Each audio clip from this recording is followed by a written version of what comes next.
All right then, I think we're ready to begin.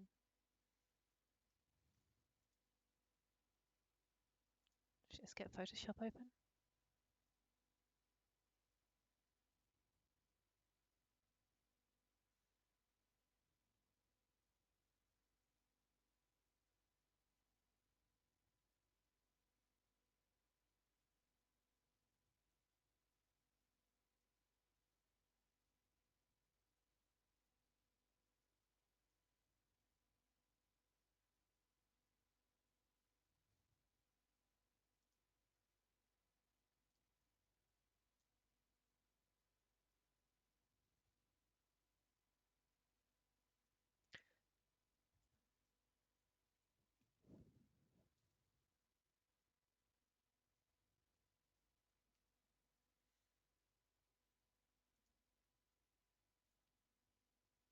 All right then, let's get our working files up and running, and then we shall actually commence. So let's open up the file. Brick mirrored would be the one. Yep, here it is.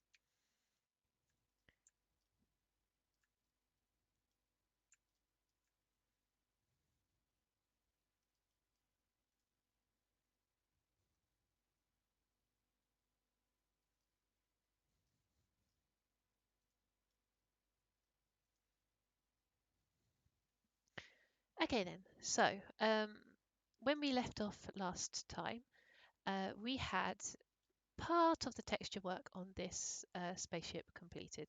Specifically, we had done the underside, so the sort of unpainted hull with some panels and the engines.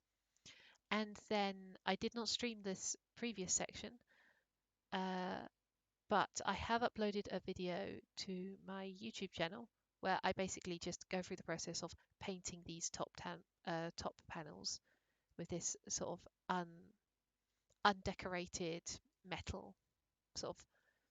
It's almost like a brushed metal effect, I guess. Um, just basically a painterly base coat for this design. Um, yes, so that's on my YouTube channel. The YouTube channel is actually linked on the Twitch channel, so if you follow that link, you'll be able to see the recording, which is mostly uncommented. The reason why I didn't stream it is just because it wasn't a particularly interesting process to sort of talk through, because I was just going over stuff that I'd already done when talking about the bottom bit, but for the top bit.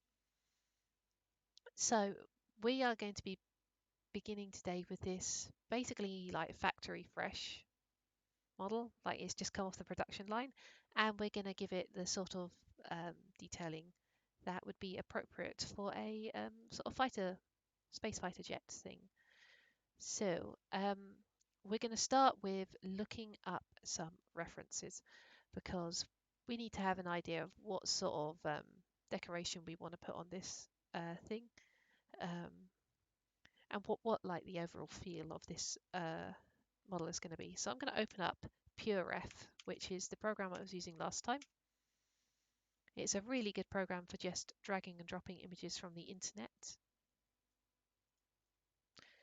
Dragging and dropping images from the internet into a collage, so you've got all of your references in one place. So if I load up the thing that I had last time,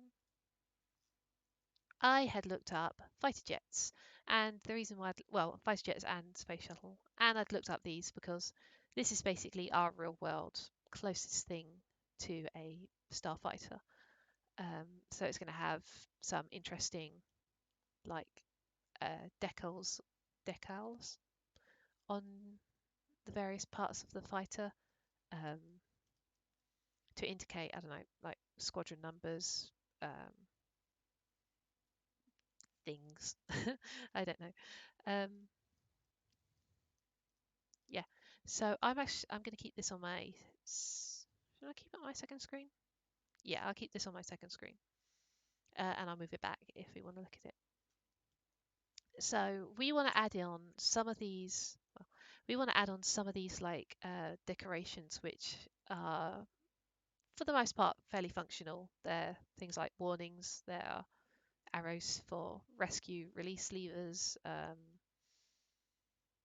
don't know, squadron identification. Actually, no, we'll do the squadron identification sort of stuff later on. But there is something, what's that say? Do not cut canopy. Again, it's warning symbols, stuff like that. And then again, warning. I don't actually know what the function of these are, but it doesn't really matter. We're going to put stuff like that on. So if we go over to our texture, this is the texture that we're working with. And something that I don't think I've mentioned much is the fact that I have sorted all my layers as I've been working.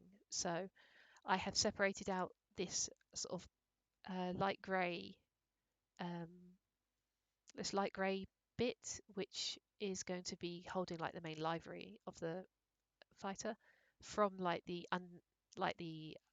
untextured hull, I guess. So this is the bit which is not going to be decorated as much. It's just going to have some warning labels where it is necessary to have warning labels. And like if I use the visibility tool, you can see that I can turn off the whole of these sort of top layers. So we're going to start with the sort of warnings and like vital, functional decals. So we're going to start with the hull. So if we go into the hull, this is like the whole base, and then we'll create, I think we'll create a new folder. We'll call this base texture, and we'll just move all of the existing hull stuff into base texture. Then we will create another one, and we're going to call this decals. So we're going to be working in here where we're going to add like warning messages and symbols to the underside of the vehicle.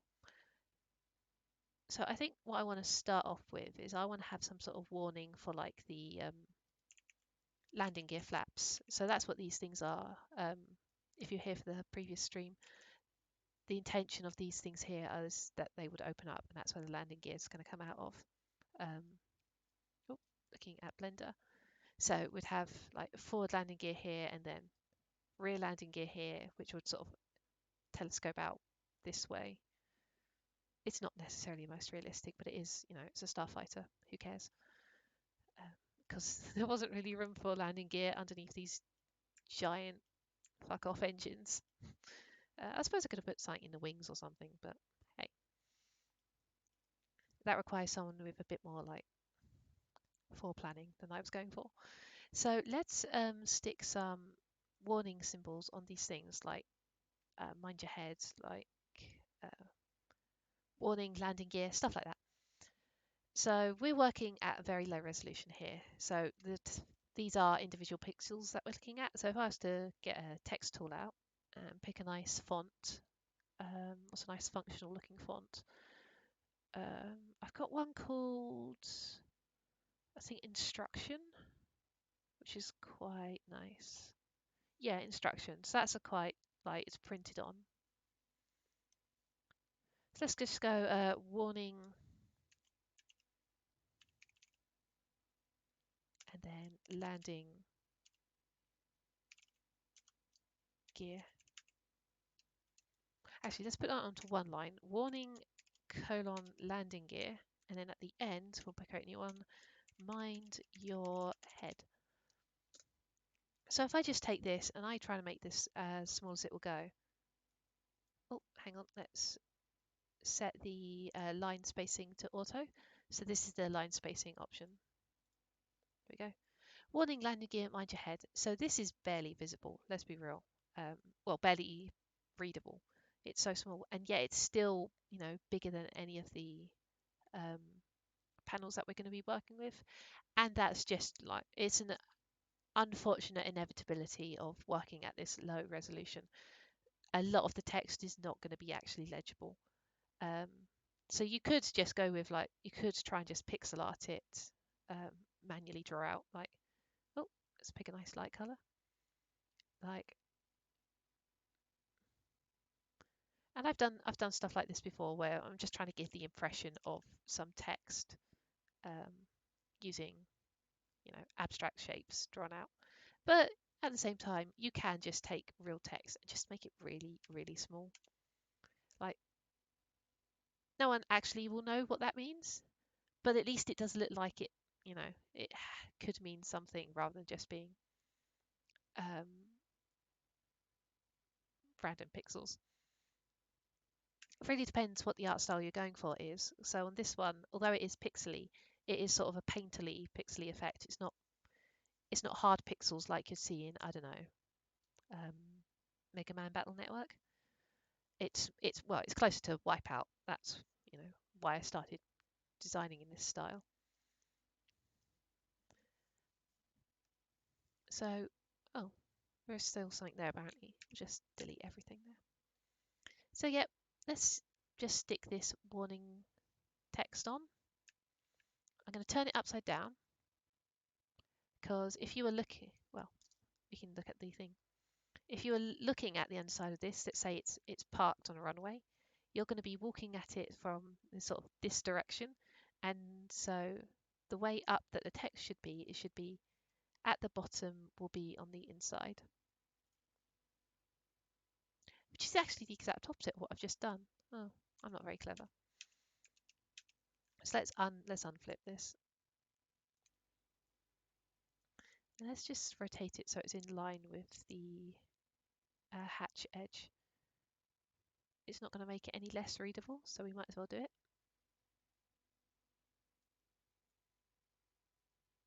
Let's just put it there. How's that look? There you go. It's just a nice little suggestion of some actual text, and as the designer, you can sort of treat it like a little Easter egg, like, hey, this actually means something. So let's accompany that with a visual aid, because you don't want your important symbols to be entirely text-based, because then that makes it vulnerable to people who don't speak your language. You should have sort of a universal warning sign.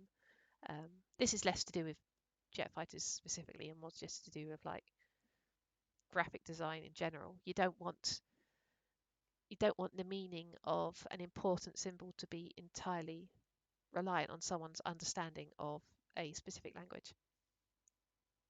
So I don't exactly know what these little symbols are for, but let's go ahead and use some sort of triangle symbol as a warning. That's a pretty universal pattern anyway. Like,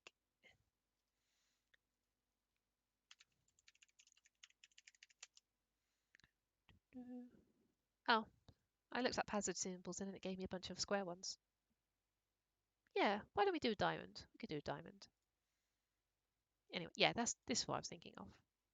But I actually quite like the aesthetic of the diamond. Let's do that.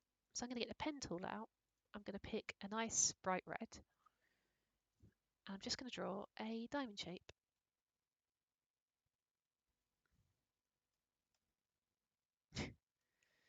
Very pixely at this resolution. This is definitely the sort of thing that you could probably do with an actual just pixel pen tool. Let's grab this text. Let's just move it up closer. How's that look? Maybe one step over. I kind of want to rotate it again. Yeah, that's sort of what I want to go for. And let's mirror that on the other side of the ship. Let's just duplicate these layers. Move them down.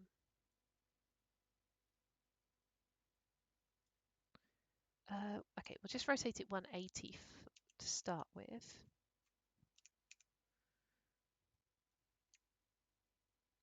Then we'll come in and we'll rotate the text specifically. So we just want to have the text follow the edge of this panel. Yep, that's looking good.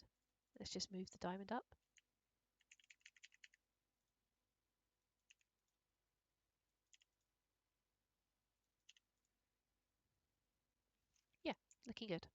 So I'm going to stick these into a folder. I'm going to call this folder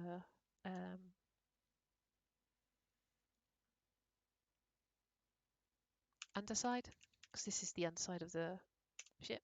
So I am just trying to separate the different bits of decoration out even further. I don't want to have to label individual layers, which means number of layers inside a folder should probably be ideally under 5, realistically under 10. Let's see if we can just keep it to that. Because if I was renaming every layer, it's hard to just say, well, what is this? I guess hazard symbol, but how do I differentiate that from any other hazard symbol? So I'm going to export this file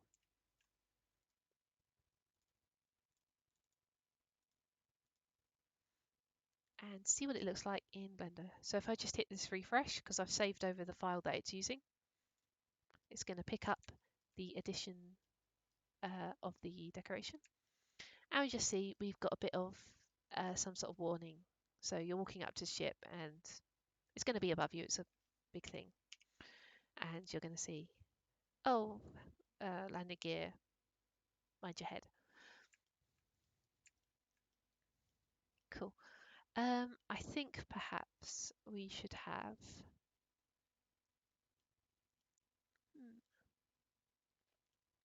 maybe some warnings over here for like, these are like space engines, like, I don't know, warning, plasma exhaust or something. Let's have a look at our references again. Yeah, so we've got directions for releasing the hatch on this cockpit. We've got, I don't know what these are. I don't know if they're like used for tracking by some sort of camera on like another aircraft or something. That looks like a Squadron insignia or something. So less functional, more decorative. We've got some text there. I guess the aircraft don't care about having universally written symbols. I suppose the logic is you don't want your enemies to know what bits of your aircraft do. It's a bit silly. They could probably find in 2020, they could find details about your aircraft quite easily.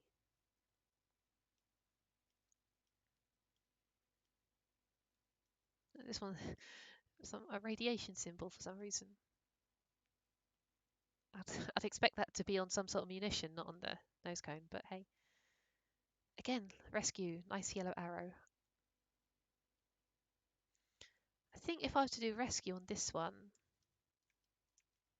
oh no, because of I was going to say the rescue should probably be on the upper hull, but perhaps it shouldn't. Perhaps it should be on like the inside of these fins, because this is the cockpit area. So like this would sort of slide out somehow. So maybe a rescue arrow on the inside here would be appropriate. Either that or it's got to be here. Let's do one here. So we go up to where the prongs are. So this is the one on the right, and so this one's the one on the left. So let's do a rescue arrow. So we're going to grab the pen tool, going to make the stroke black, then the fill yellow. See how small we can get this. We certainly won't be able to fit the actual word rescue in it.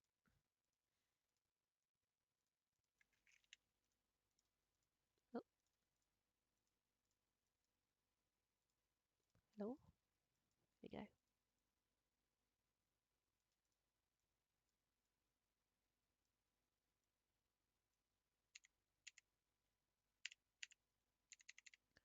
Uh, 1, 2, 1, 2, 3.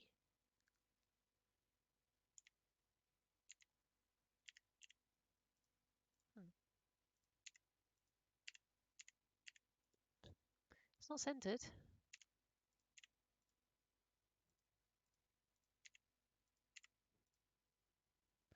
Might be the best we're going to get.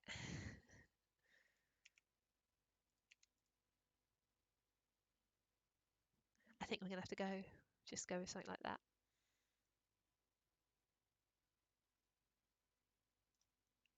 And let's have that over the edge of this panel. So we don't want it just to sit directly over the edge because it's overriding this panel edge that we have to find. So it looks like it's sort of stuck on like a sticker or something. We want it to look like it's been painted over the edge. So might want to try making it overlay. Oh, that's too dark. Perhaps screen. No. Lighter color. No. I need some sort of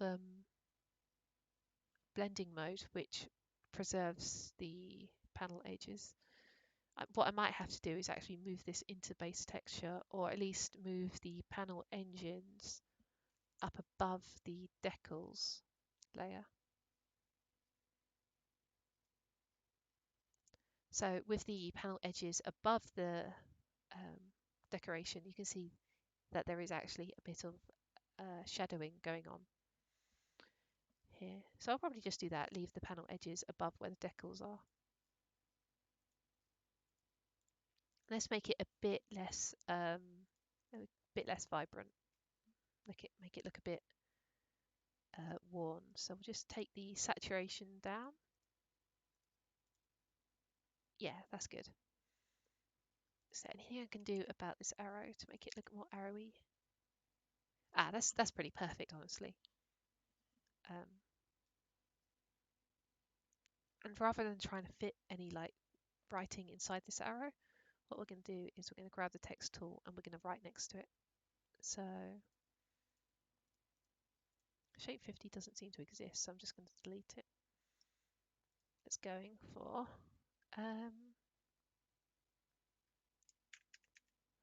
rescue. Can you read that? No. Does it matter? Also no. Let's just grab this colour.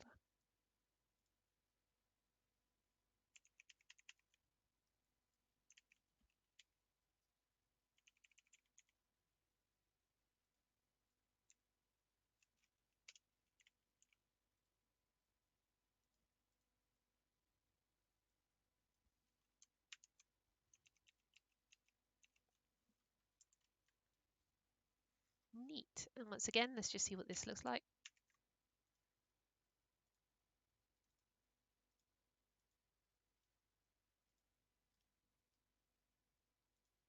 Boop.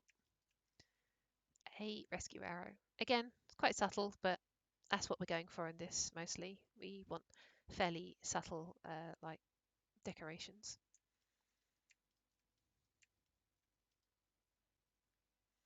Now, I don't know if like jet fighters normally have warnings. There's some symbols in like the inside of this hatch here. I don't know if they normally put like warnings on missiles or anything.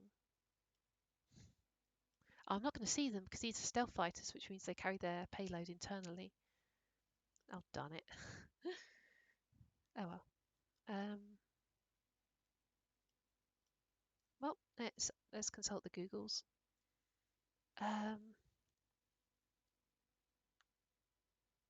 Let's do jet. Yeah, okay. Jet gun aperture. Oh, should have known aperture science would come up. Let's say F15. Oh, I'm looking for a close-up of where the gun is. Was that it? Unfortunately, I don't actually know. Oh yeah, it must be. Oh, they don't put any like warning symbols up there.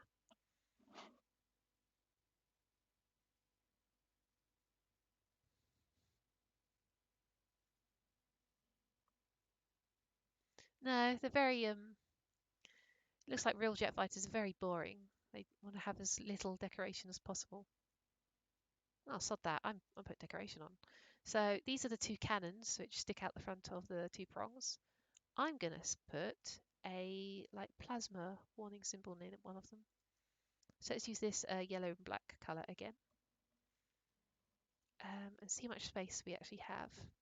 So it probably makes sense, there's really not much space here, so it probably makes sense to put any warning symbols around here. So that's what I'm going to do. Let's do a diamond. Oh dear.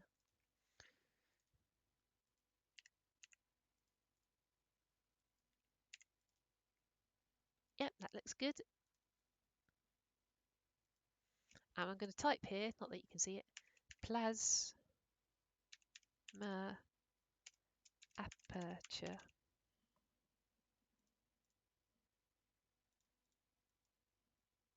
Let's just move that so it's in line with the hazard symbol. And again, let's do that the same thing on the other side. So we're going to take these to, oh, I spelled aperture with 2 A's.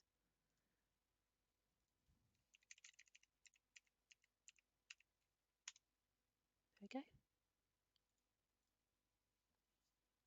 Oh, you can tell because the text in a text layer is the name of the layer in Photoshop. So let's duplicate these 2 layers.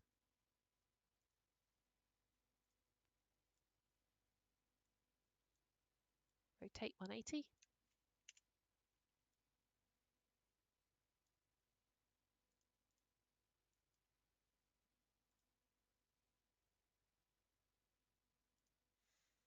So this one was basically in line with the bottom of the gun, so that's what we want to do on the other side too.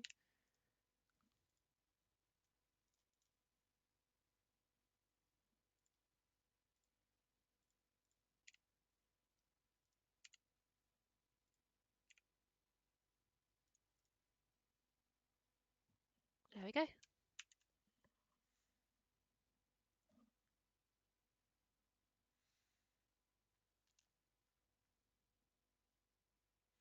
Right, where else can we put some decorations?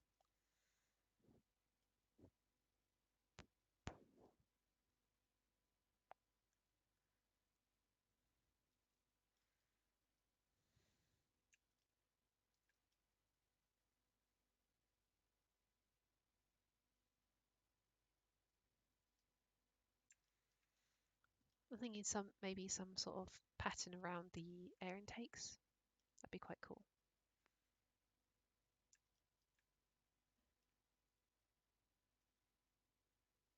Yeah, let's do that. No, should we? Yeah. I mean, we can give it a go, see how it looks. Once again, I'm going to move these into a folder called Inner Prongs. Oh, where did those go?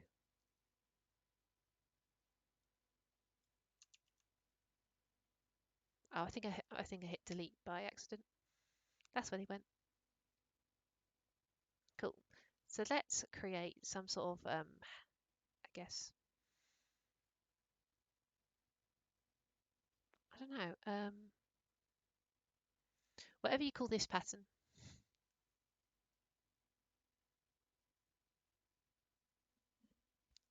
I don't know what to call that. So let's grab the square tool. We'll just fill this one and we'll fill it with a medium grey. So let's create a small rectangle and make it a bit skew-if. It's just saying it's no longer going to be a rectangle basically, so I can say yes.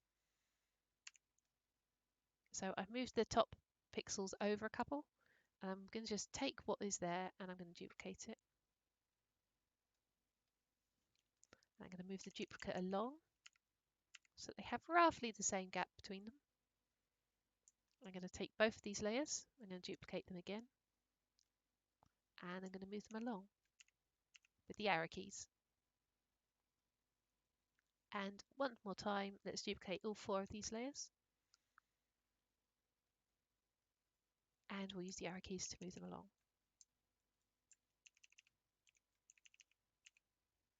There you go. That's a nice regular sort of hashed pattern, I guess. We'll take this and we'll just stick it over the top of where the air intake is.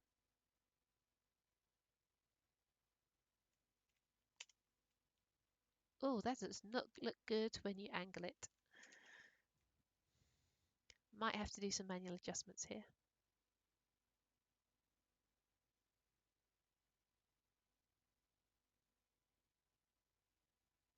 Yeah, I'm going to have to do some manual adjustments.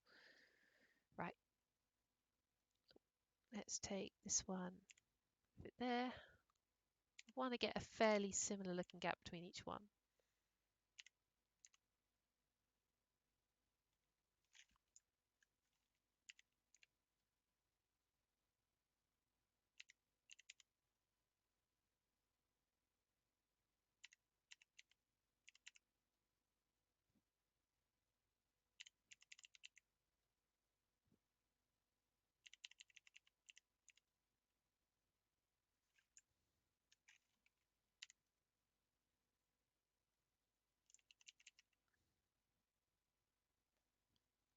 Let's get just a couple more. Is this the last one? Yep. So, duplicate the layer. And that'll do. Before I do the other side, I'm just going to see what this looks like. So I'm going to turn the UVs off, the ambient occlusion on. Hit Control Shift S for save as PNG, and save over the diffuse texture. Then come into here, we'll refresh the texture. Oh, so they're actually leaking over the front. That's not quite what I want. Oops. I should definitely change the UV layout so it's a bit more visible. So let's take the opacity up here. Ah, yeah, that's much better. So we don't want it to be sticking over the edge. So let's grab everything. Let's move it back.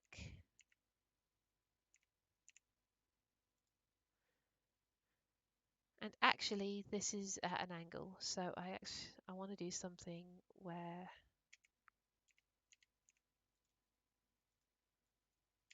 this might require a bit of manual jigging,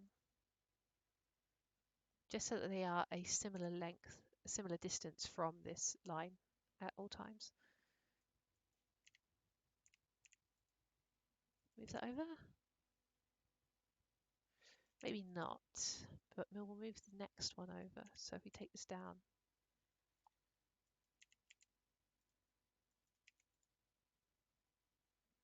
it can't be exact, unfortunately, but we can do our best, and that's all that anyone can really ask of us. We'll go with that. And I think because this is grey, oh, it's not going to stay grey though, so I will leave this as grey.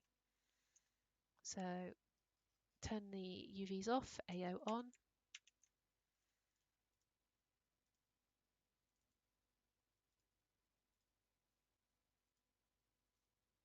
and refresh. There we go, much better. So we've got a nice hashed pattern to indicate like this is air intake, be careful. And we'll try and duplicate that on the other side. So I'm going to take all these rectangles, I'm going to stick them in a folder.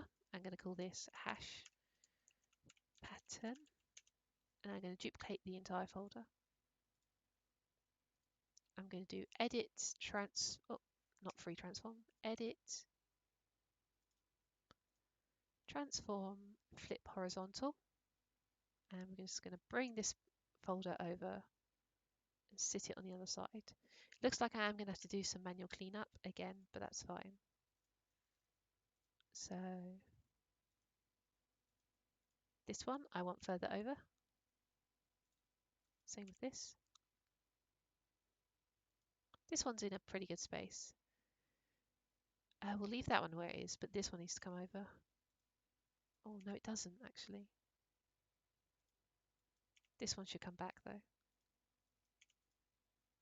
Yeah, it's basically what I want.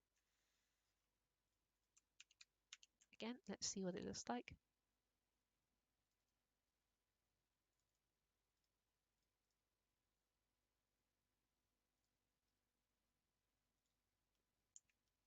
those roughly the same distance? Ooh, this side is slightly further. Yeah, this side could definitely do with being moved 1 pixel towards the front.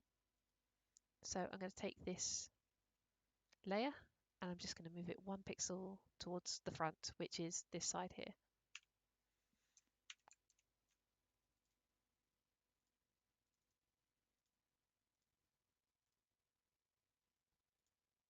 There we go. Ah, that's much more symmetrical. Cool. It's good.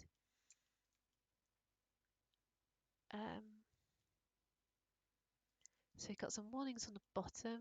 We've stuck some warnings for the weapons in the inside of these fins. A little escape hatch warning. I think maybe just a few more marks for like outlining stuff, and we're good to go. So let's do what we have.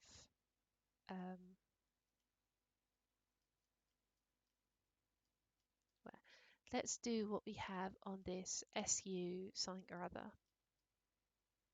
Actually, I don't know what Sukhoi is, but whatever. Let's do some of these yellow dashes. I don't know what they're for. Perhaps, again, tracking information or something. So I think we'll have them leading across this sort of edge here. Just some little tracking markers or whatever they are.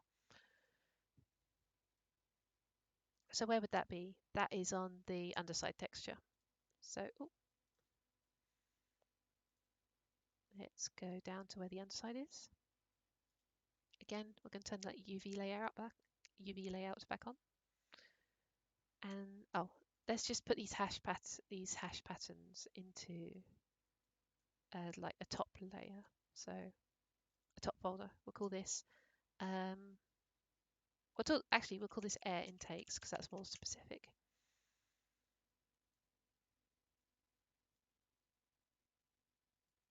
So we want like the tracking patterns to be somewhere along here because this is the seam that sits between the top hull and the bottom, this bit here. So let us go back to the underside. We'll create a new shape using the rectangle tool here. Let's not go with yellows because we've used yellow for warnings. We've used red for warnings as well. Let's go with a cyan or azure.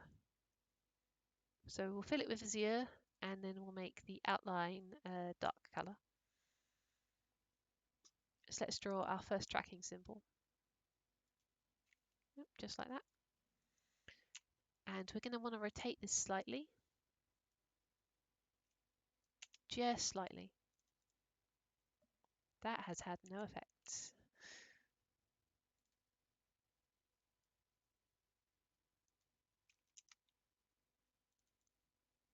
That's better. Just enough so it doesn't look quite so regular. So let's just take this and let's just put them sporadically along the edge of here. So I'm going to duplicate it. And I'm going to move it. And I'm not going to uniformly space them because they're not uniformly spaced here. Got these two which are closer together than this one at the back. Also more down here. Depending on how realistic you want your design to be, that's going to be whether you actually go and look up what each of these mean, or if you're just going to do what I do and go, oh, that looks cool, I'm going to put it on my ship. Yeah, so if you're like making realistic military sort of game, but with fictional aircraft, you'd probably look those up.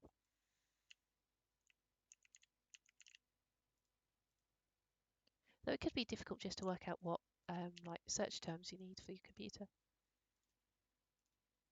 Let's do one more up near the front. And we're going to rotate it back the other way so that it's in line with this edge here.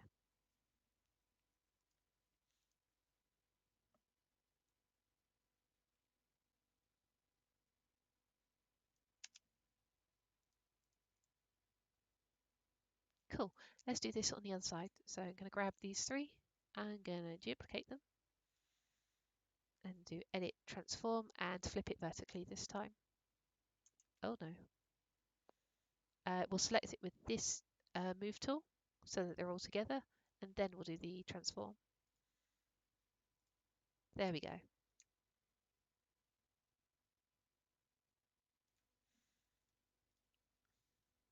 Let's just manually adjust these again.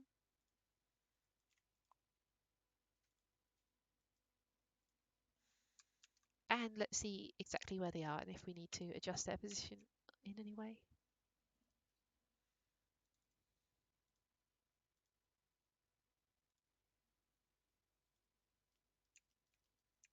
Okay, I'd say 2 pixels from top, 2 pixels from top, 2 pixels from top. And this one touching the top. So let's move the bottom ones up so that they're further away. And we'll move these ones also up so that they're closer to the edge. So we'll take both groups. That's not quite everyone. Oh, hang on. There we go. And we'll just move it all up one.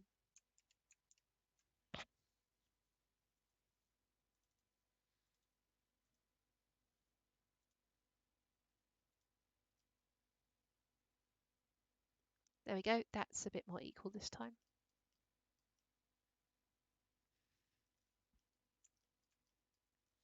I actually think I might, I'm going to put something on this fin, but I might leave it here, honestly. I don't want to overdo it because this isn't like a sponsored race vehicle.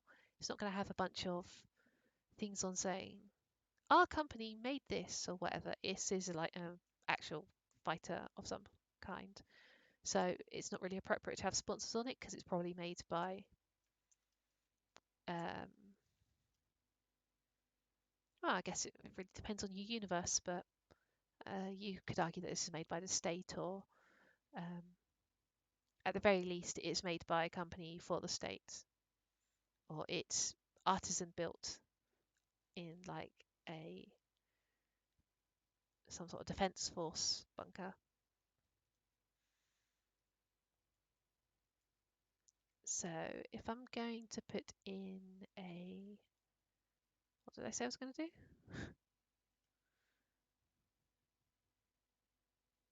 Oh no, I forgot. Oh yes, something on the fin. Um, oops. So where's the fin? I think it's up. Ah, here it is. Here's the fin.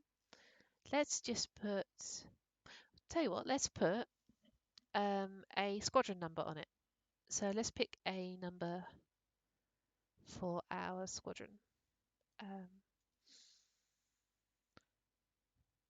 Obviously this is arbitrary, but I think let's pick something that is relevant to what I've designed here.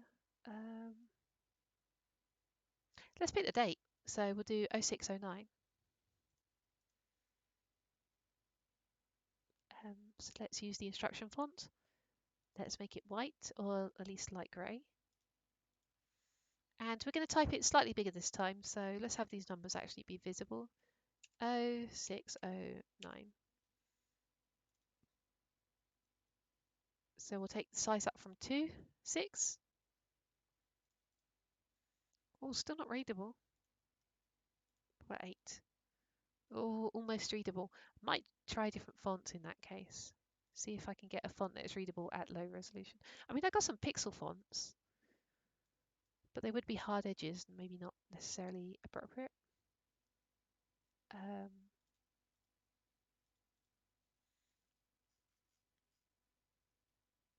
Let's have a look. Shall we use early Game Boy? Actually, that doesn't look bad. It is slightly too big though.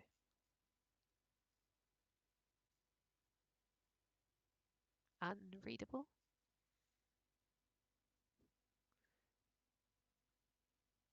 Not readable. And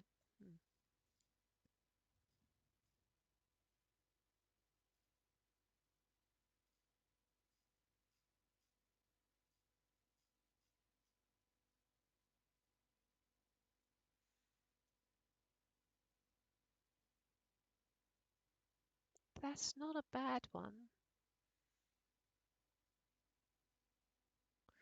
Where are my actual pixel fonts? What about that? Oh, that one looks good.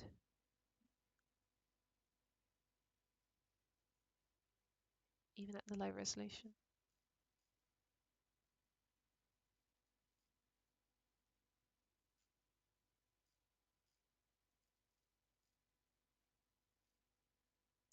What about that?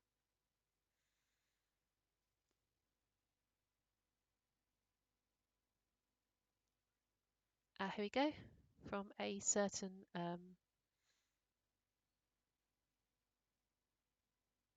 collecting game, shall we say? Let's go for this one and see if we can make it dubiously legible.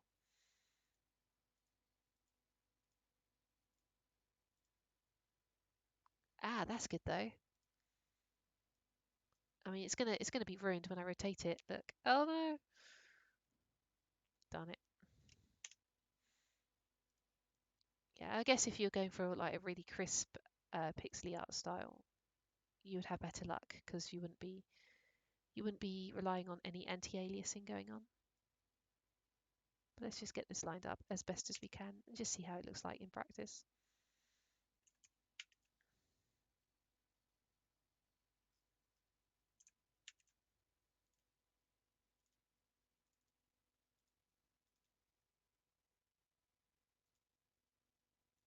Boop. There we go. You can tell what that's supposed to be, at least. And I think I'm actually going to mirror that on both sides of the fin. So let's take this, we'll duplicate it, and then we'll move it over.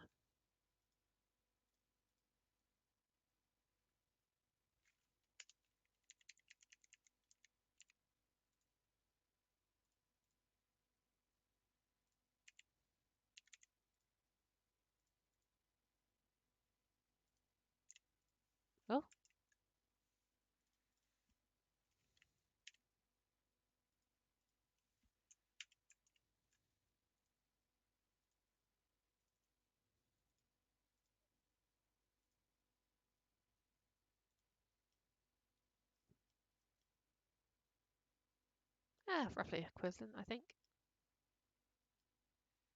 Cool, and I think I'm going to leave like the undersides decoration at that. As I said, I don't want to overdo it because it's not supposed to be covered in sponsors or anything.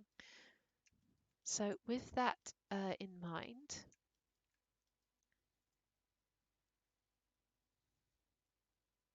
let's close up this hull folder.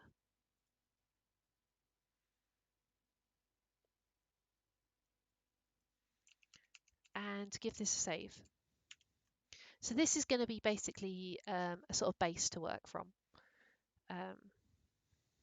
So if you wanted to make a game with, I don't know, unlockable liveries, what you could do is you could work from this space here and then start creating like alternative liveries. Because I'm assuming you want maybe like the warning symbols to be the same. I mean, you could change them across liveries if you want to get fully custom. But I'm going to just consider these sort of top panels, which I've coloured in light grey. So from this point, because we're going to be doing a specific library, let's save this as. So we've got, if we save as, we'll have a copy of this original file where it's just completely plain. Let's call this brick texture and let's call this default library. So now any changes we make are going to be happening on the so-called default library and not the sort of master file. So I said before I wanted to make this thing sort of orange, pink and white is what I said. So we're going to get some full Go Techie 45 aesthetics going on. Look at that. It's magnificent. I guess that's more yellow than orange, but shh. But yeah, let's do a fighter version of this sort of colour scheme. For no reason apart from I want to. So although I'm going to use some bright colours, it's probably best not to look at Wipeout as a source of inspiration for this library, because Wipeout is a racing game. These are designed to advertise. These libraries are designed. Oh, it's Lego.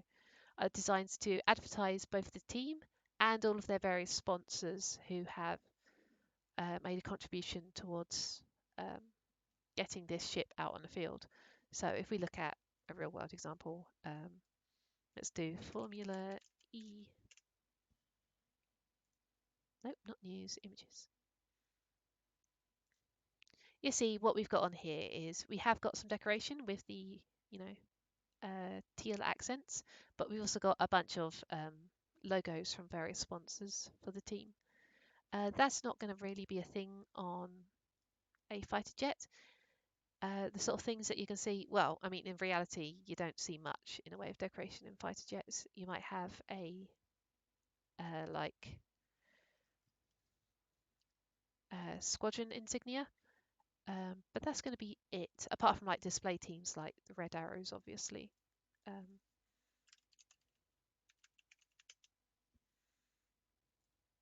Oh, why is it images not second? Obviously, this is a military outfit, but it's not designed for like combat. These are, stunt planes. But all the same, I want to use some really bright colours for my actual military vehicle because it's cooler, um, and because of Homeworld. Homeworld has a really nice aesthetic. Look at them, just big, bold blocks of colour. Such a great aesthetic. Just, yeah, let's make it blue. I mean, let's not make our thing blue, but that's probably, let's not leave it as military grey. Let's give it some real design. So yeah, it's going to be fairly simple. The sort of decoration we're going to see are going to be like whatever like base decoration we have, and then on top of that we're going to have affiliations. We're going to have maybe the organization that they're belonging to, and squadron insignia, that sort of thing. So we can keep this fairly simple. Oh, that looks so good. Oh, that just caught my eye. Look at this, just really bold chunk of color. I love it. Anyway, I'm going to stop gushing about Homeworld. So yeah, just big blocks of color basically, and then some like squadron specific details. So what we can use for this is a thing called gradient maps. Gradient maps are going to take the monochrome texture that we've given it, and they're going to allow us to basically paint that texture into color.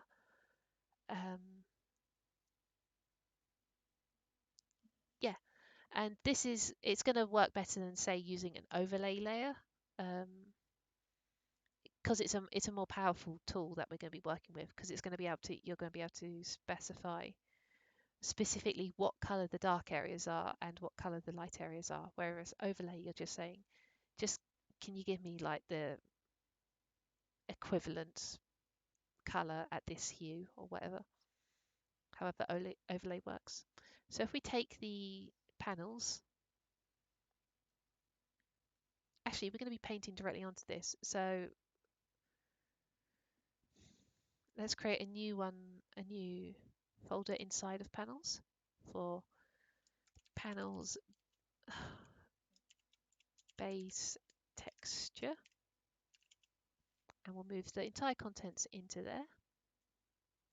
And then above panel space texture, we want to create gradient map. So here it is in adjustments. So I've got the adjustments window here. I think if you want to show it, it'll be like window, yeah, so adjustments, and it will appear wherever it appears by default. So the last one in this list is gradient map. So I'm going to click that while I have the folder selected, and it's going to do whatever it is a gradient map does. So first thing, I'm going to limit this to the layer below. So now the gradient map is applying only to this folder. So the gradient map is applying only to this sort of base texture that we've set up. Now let's start playing around with the base. Ooh, I painted the cockpit as part of the panels, and I should not have done that because the gradient is going to affect it. That's bad. Where is the cockpit? Canopy. Oh, I should be able to just move this into... I should be able to just move this above the gradient map. Those edges are a bit ill-defined. Although, were they always ill-defined? I think they were always ill-defined. We'll see how it looks. If it needs touching up, we'll touch it up. Okay, so this gradient map at the moment has made everything very light and very white, and that's just because of the gradient that we have been given by default. So, how do I edit this gradient map? Here we go. So I'm going to click on the gradient, and then this gives us this view here where we can start messing about with the colours. So let's lay down a nice orange colour to start with. So essentially what it's going to do is it's at one end it's going to be, this is the like dark colours, and then this is the light colours.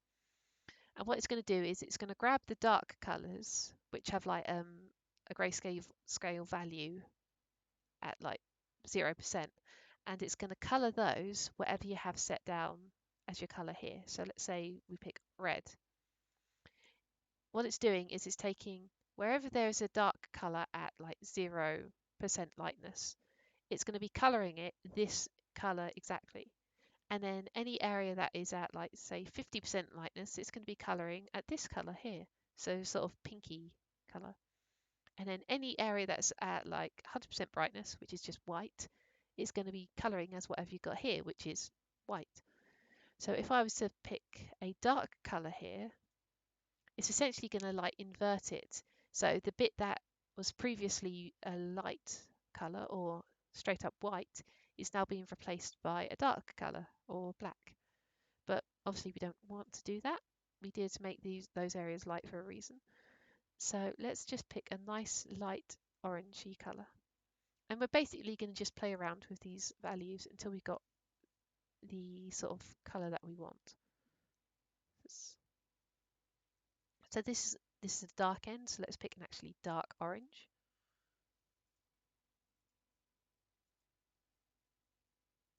Okay, so we've got a nice dark orange for our dark colours, but the whole thing looks a bit washed out. And that's because our middle colour is just sort of the pale brown thing that we've got going on. So just hit OK. And what we can do instead of having the middle colour be a sort of desaturated brown is we can double click here. What? No, we can't. What are you doing? Oh, let's recreate it.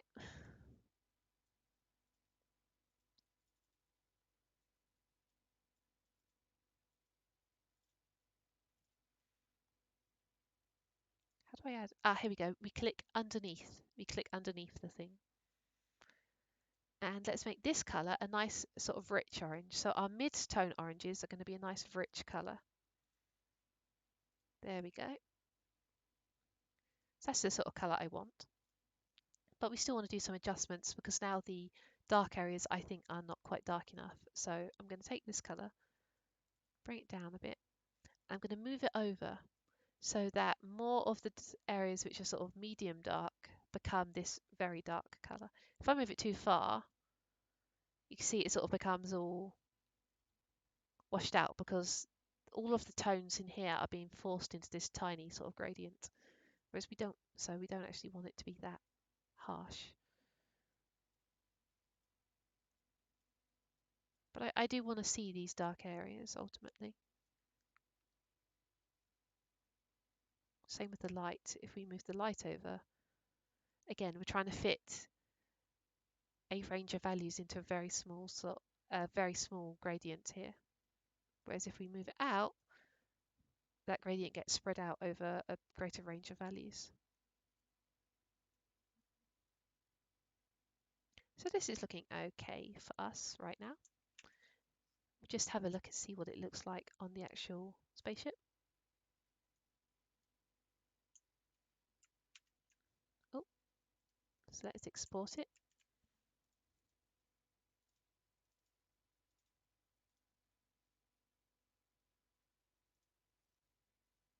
Refresh. And hey, we've got an orange spaceship. Pretty good. So this is all well and good, but we don't want the entire spaceship to be orange. We want parts of the spaceship to be orange. Again, we want nice blocks of colour, really. So we're going to make use of layer masks. So the gradient map by default comes with a blank layer mask, which is this thing here, this white square that lives alongside where the gradient symbol is.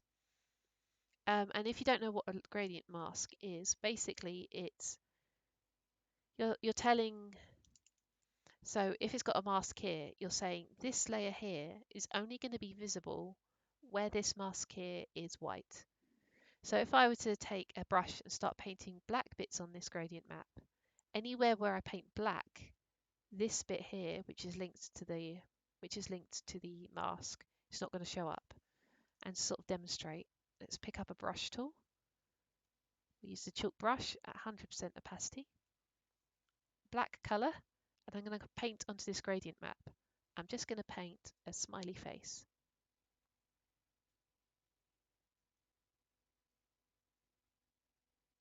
There we go. So it's hard to see because it's so small, but there is a little black speck on that.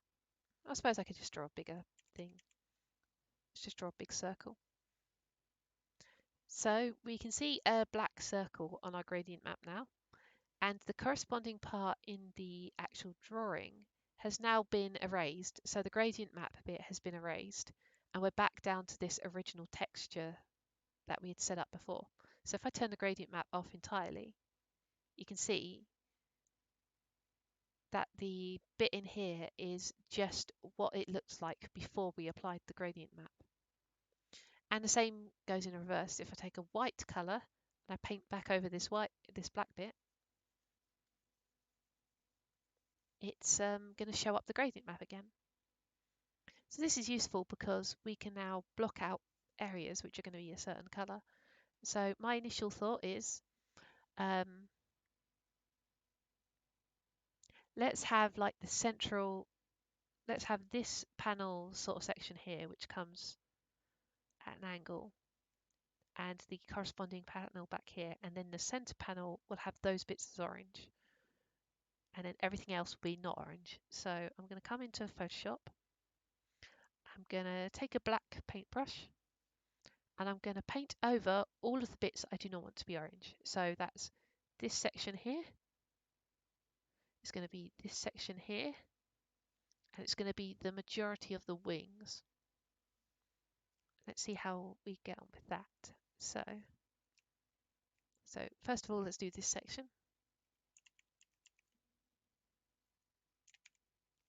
Oops. Actually, I want this to be a fairly hard edge, so let's use just the hard round brush for this, rather than the chalk brush, which has a much softer edge. I'm just going to go up to the edge of these panels that we defined in an earlier step.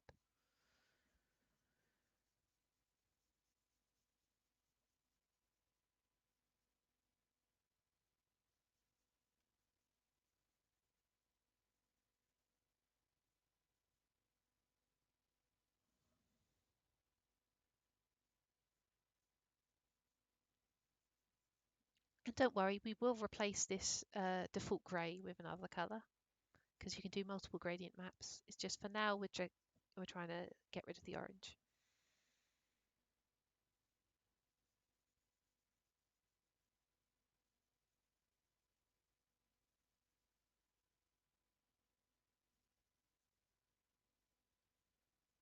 And this is probably my favourite part of the modelling. I really like painting decorations on spaceships. It's a bit therapeutic, I guess. And this is where you really get to like just go crazy with your design sensibilities.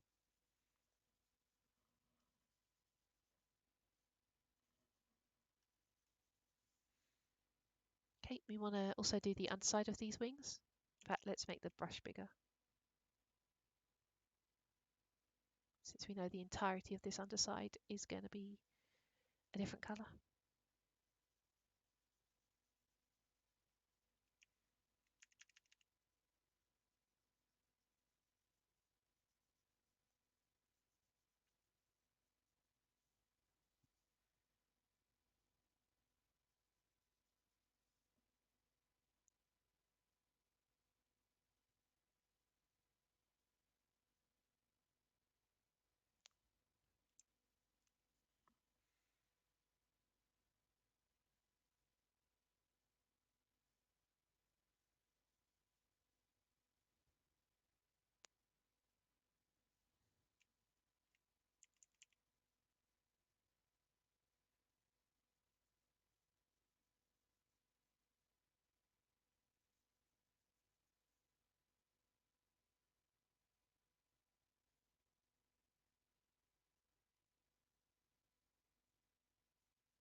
So we just want this central bit to be orange, whoops, and then we want the rest of the wings to be not orange. So we'll colour out this bit.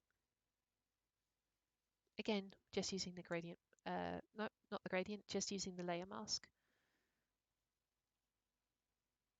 If you don't know how to use masks, I really recommend learning. Most art programs have got mask support, and they are just a really powerful tool for doing non-destructive operations. And a non-destructive operation is basically one which you can reverse at any time.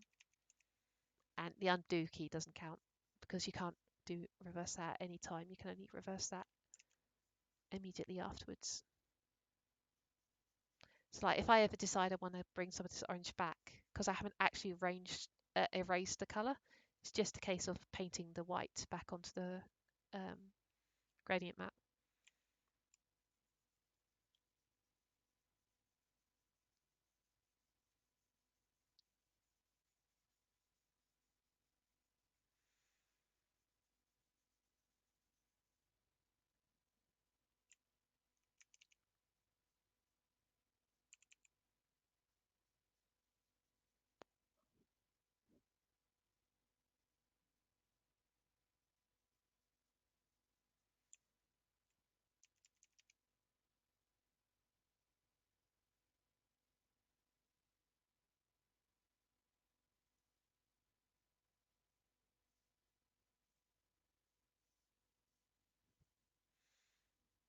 So where does the orange go on the underside here?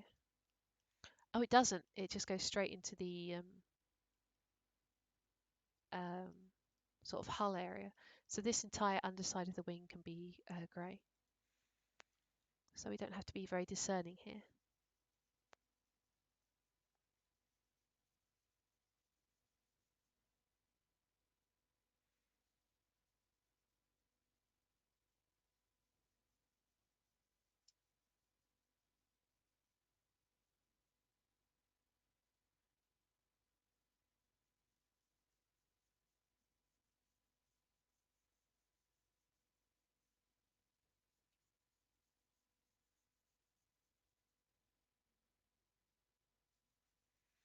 Now, do we want the tail fin to be orange?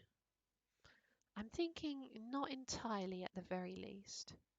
Maybe we can have, oh, maybe we can have this bit here, which is joined to the top as orange, and then these two panels, so like the actual articulated fin here, and then this panel here, being not orange. So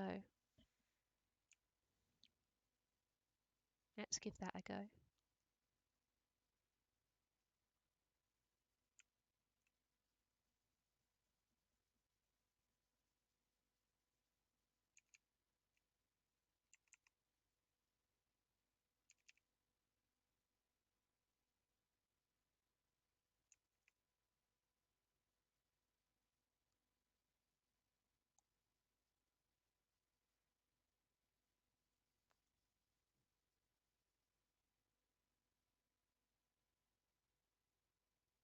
think I've gone over the lines a bit here.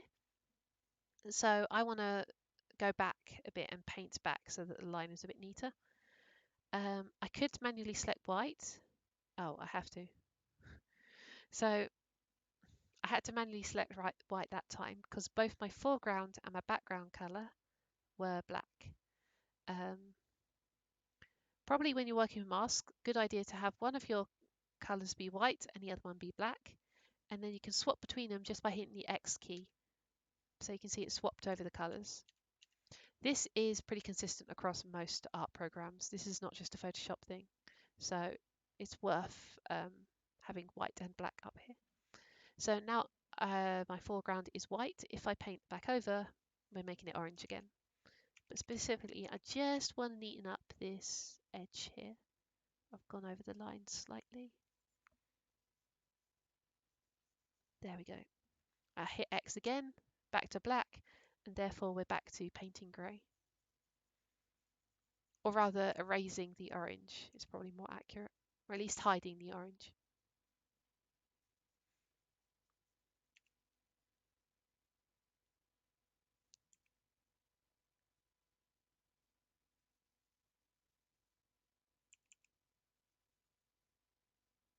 Oh, definitely went over that time.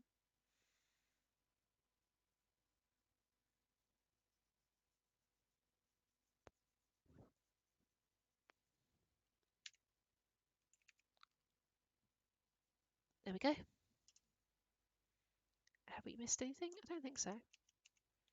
So those are going to be our orange panels. Let's see what this looks like.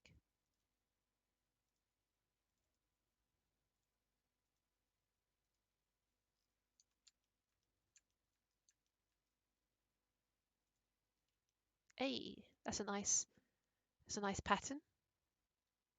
Oh, it's sort of like a pattern within. It's like a ship within the ship. So we've got the two prongs and then little wings at the end. Yeah, I like that. A nice bold splash of colour. So I think what I'm going to do is I'm going to make the rest of the hull, for the most part, a sort of white colour. And then we're going to have small pink accents in it. So what I'm going to do is I'm going to come back here. I'm going to hide the orange gradient map. So I'm going to turn off its visibility. Select the base texture folder again. And then I'm going to create a new gradient map. So yeah, this one is going to be the white colour. This is a good starting point, but I don't want it to be quite this like washed out. So at the bottom end, let's pick a darker. And let's not have it completely desaturated. Let's pick a colour which is slightly blue, just a little bit. Just so we're not dealing with completely like, what's the word I'm looking for? Not completely desaturated colours.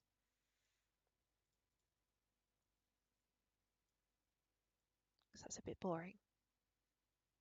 That's probably a bit too saturated actually. So let's take this and then bring it back over. Yeah, just a subtle blue. Does that work? Is that light enough? I could bring this over and make it a bit lighter like this.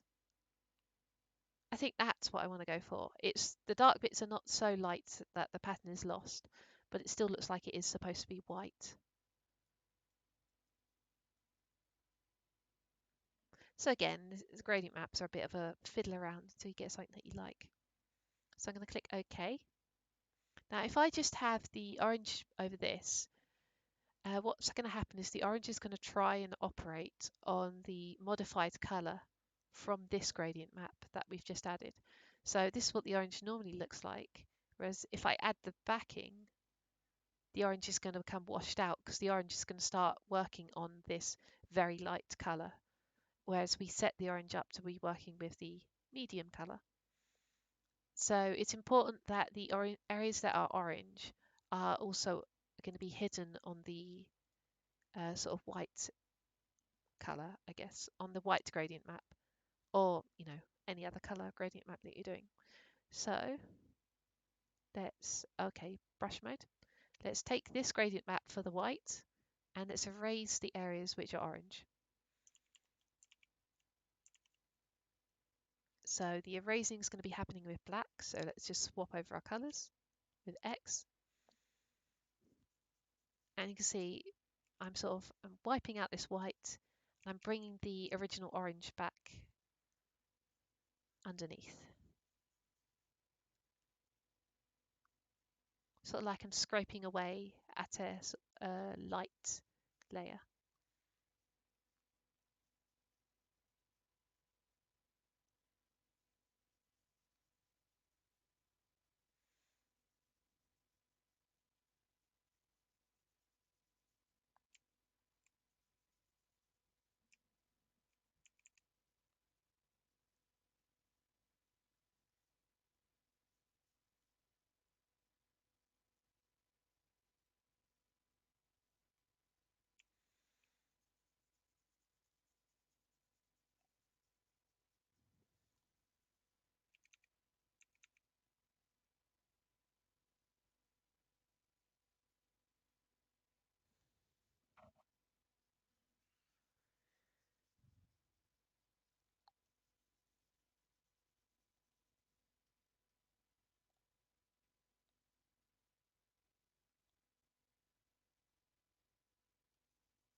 And again, a good thing about gradient maps is nothing I'm doing here is affecting the hull underneath. Like I literally can't paint on it. So I'm able to be a little bit sloppy with my brush strokes, at least, around this area here, without worrying about affecting anything down there.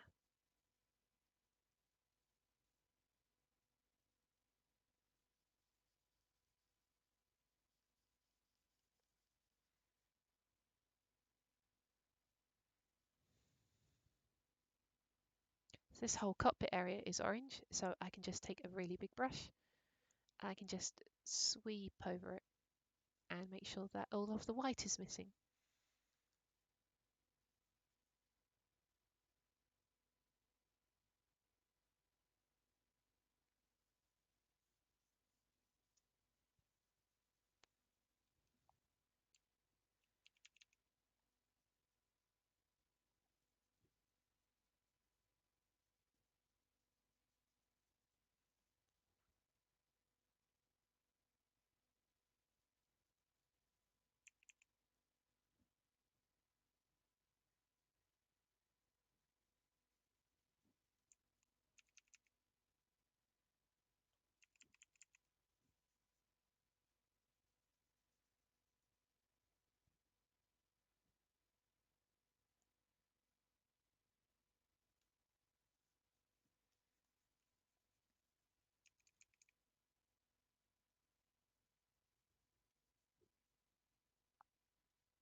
Ah, okay. Tail fin is also orange, so I think this is the last bit of this process.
we go. So now we've got an orange and white ship instead of an orange and grey ship. See what this looks like on the actual model.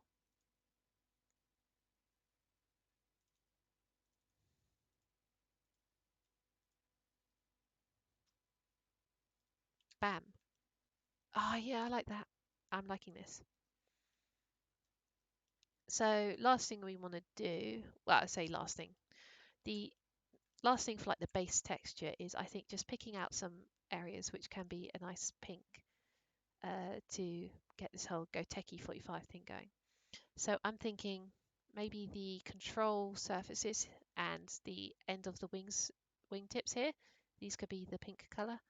I don't know about making this whole wing here pink because of the white that goes into it. Like if this bit is white and then this bit is pink, we've got sort of a point here where the three colors all join together, and I don't want that. I want this to just be a point where two colours join together because that will look less messy. I suppose these bits here could be pink, or we could pick out maybe these horizontal lines here. We'll have to see, but I think definitely these bits here can be a sort of pink colour. So we'll do what we've done before. We'll turn off both the gradient maps this time. Select panels based texture, make a new gradient map. So let's get a nice sort of medium hot pink going on. Because obviously space fighters have got to have a bit of hot pink on them. It's just the law. Oh, okay, so this is dark end, so let's pick a dark pink. And then light end. We'll pick a nice pale pink, and then we'll add in an intermediate colour, which is like our saturated colour. Yeah, look at that. Let's just make the darker bits a bit darker, I think. Yeah, make sure we're not losing the texture underneath. Yeah, that'll do. So we'll hit OK. And again, we're just going to pick out the bits that we really want to be pink, which are going to be the wingtips and the control flaps. So everything else can be hidden. So because more of this is going to be hidden than revealed, I'm actually going to paint the entire mask black to start with. So that gets rid of all of the pink. It's all hidden now. If I come here with the brush and I flip over to white, so hitting X again, I can now paint in the pink control surfaces by revealing the layer mask. So I'm bringing it back in here by getting rid of the pink, sorry, getting rid of the mask.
So in this design, I have basically kept to the panel edges that I defined earlier.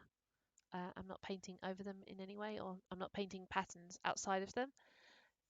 This is ultimately up to, you know, completely up to you. I think I will actually um, paint some of these areas so that they're not um, just conforming to panels, so something like that. Otherwise, it's maybe a bit too controlled. So we're actually going to have to, yeah. So we're going to want to come back into the white one, into the white gradient map, and we're going to want to erase the bits which are pink because it's overwriting them currently. So that's black is what I want. So hit X to swap.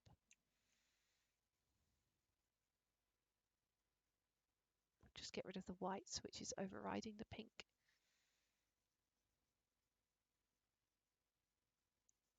As I said, this is big Go Techie 45 mood.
White gold does always look very fancy. It's a pretty garish colour scheme, actually. I'm gonna, you know, it makes you look like you're royalty or you're trying to be royalty or something. It's definitely a look. So then activate the orange. Yeah, so we've got no overlapping bits of gradient map. So let's see what this looks like.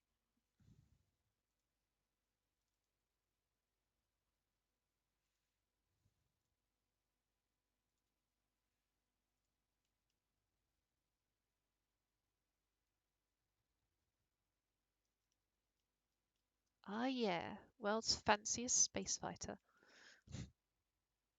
And I think what I'll do is I will have some,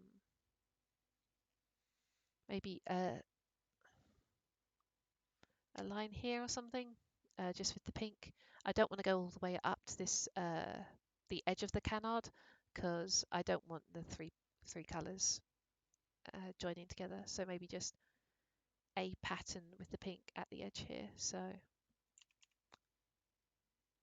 something like, oh, I'll have to turn the white off, but something like just that maybe. I could do a, what was it, red 5 stripes, but no.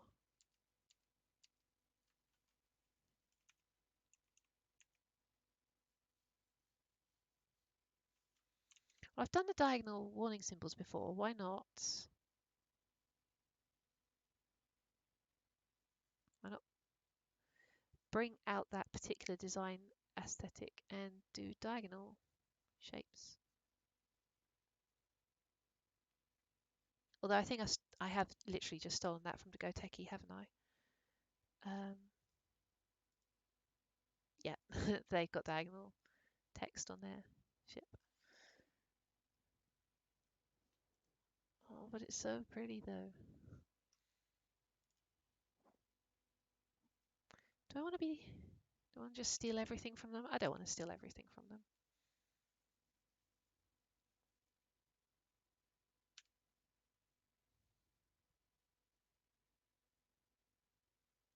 Circles though. Oh.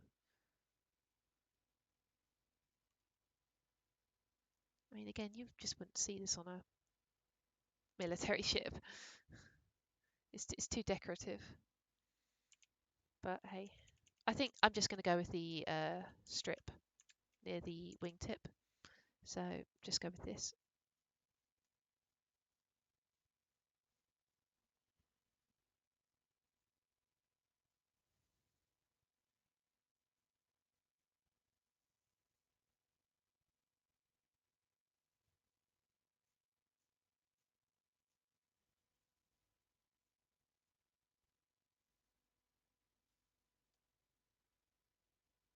Oh, I've messed that up, haven't I? Let's have it actually in line with the wingtip.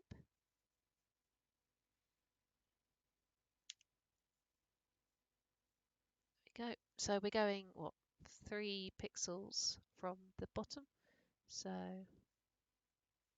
I'm going to have to check this afterwards, see if it actually lines up. Right, again, before I commit to it, let's see if this actually does line up.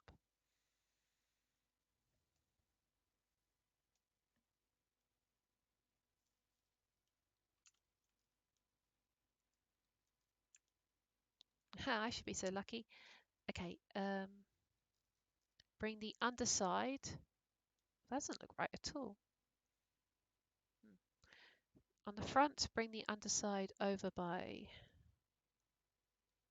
2 pixels. Oh, hang on.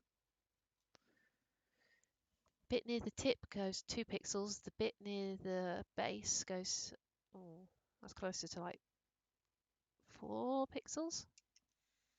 And at the back, everything goes closer to the tip by a pixel.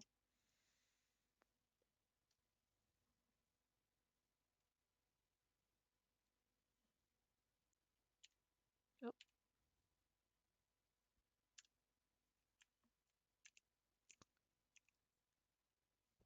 wrong colour.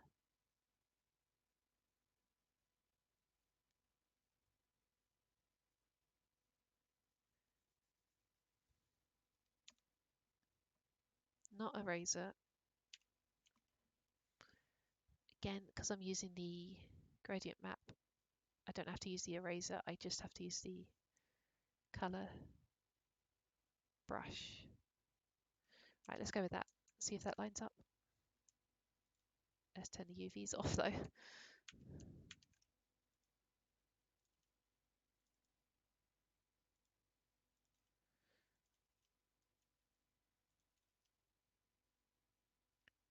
That's pretty close. I'm going to just leave that at the back there. At the front, oh, that's close enough, I think, that it doesn't really matter. From some angles it looks like it lines up, and then from some angles it kind of doesn't.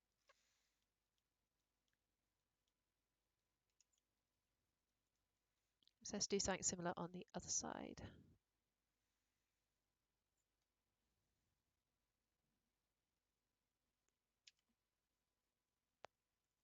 So how thick was it? About that many pixels.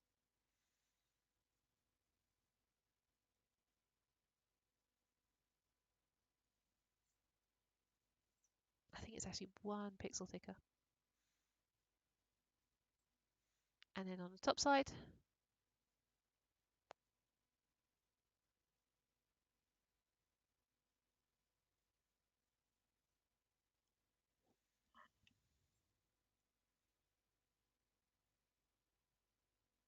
oh no, it's significantly thicker on the other side. So,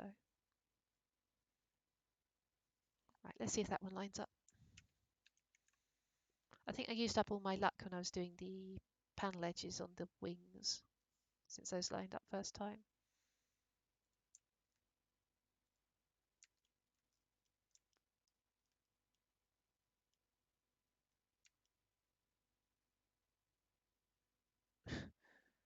That angle, sure. But then if I move it down a bit, no.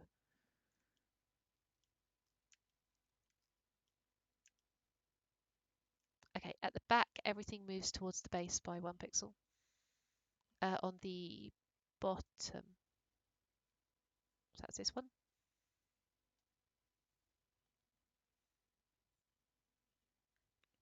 It's towards the base by 1 pixel.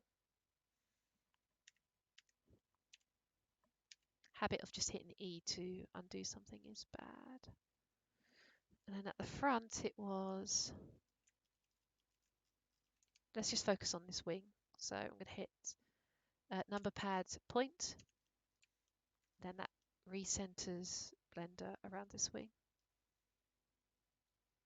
I think basically what I want to do at the front is just top side, get rid of the final pixel of color. So this one here. Yep. Let's just get rid of that line of pixels there.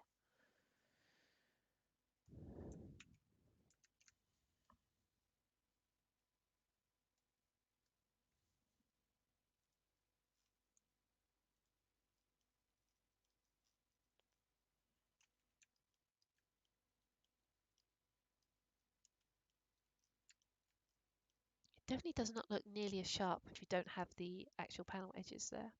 But maybe when I bring the white back in, it'll be fine.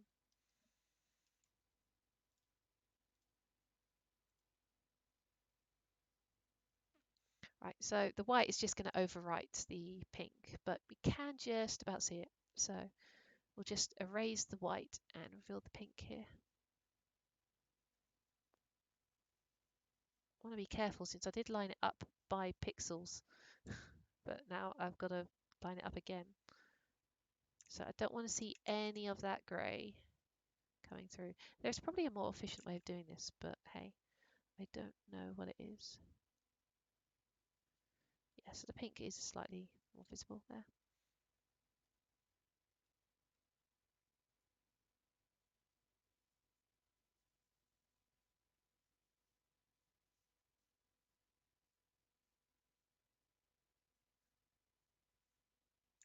I think I can see some grey there.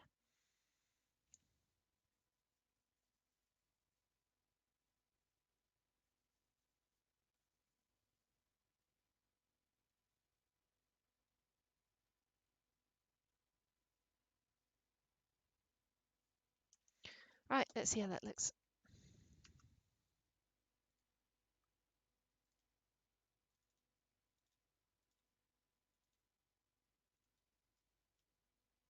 Oops.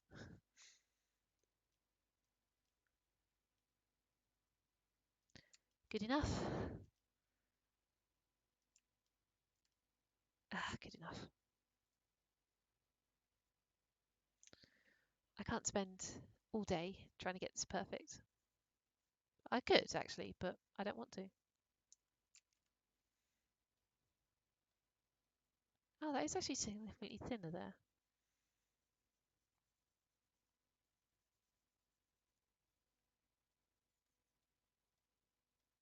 That looks roughly equivalent, to be honest.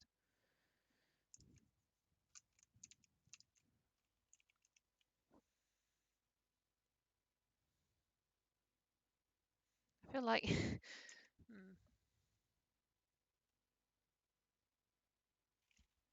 what does it look like in person though?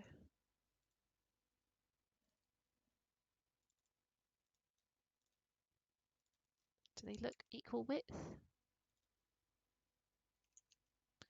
Hang on.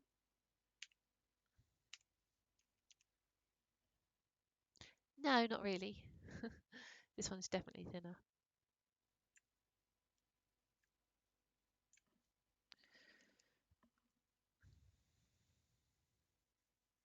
Not what I just said about not spending all day doing this.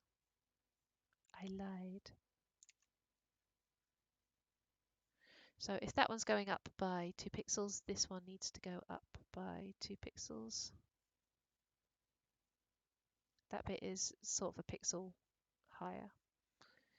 And then we'll come in with the pink. just get that colour up to the edge that I've just created.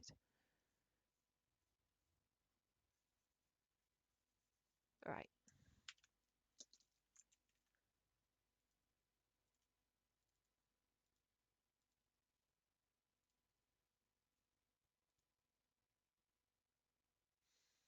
I think that's much closer. Oh, does it actually line up though? Yeah, we'll say that lines up. Anyone who licks textures and then sees something weird is kind of their own fault. Cool. So we're going to use this. I've said that phrase so often. We're going to use this as a base. We're not going to use this as base. This is essentially what we're going to call like the livery of the ship. Is that a bit grey in there? I think it's just the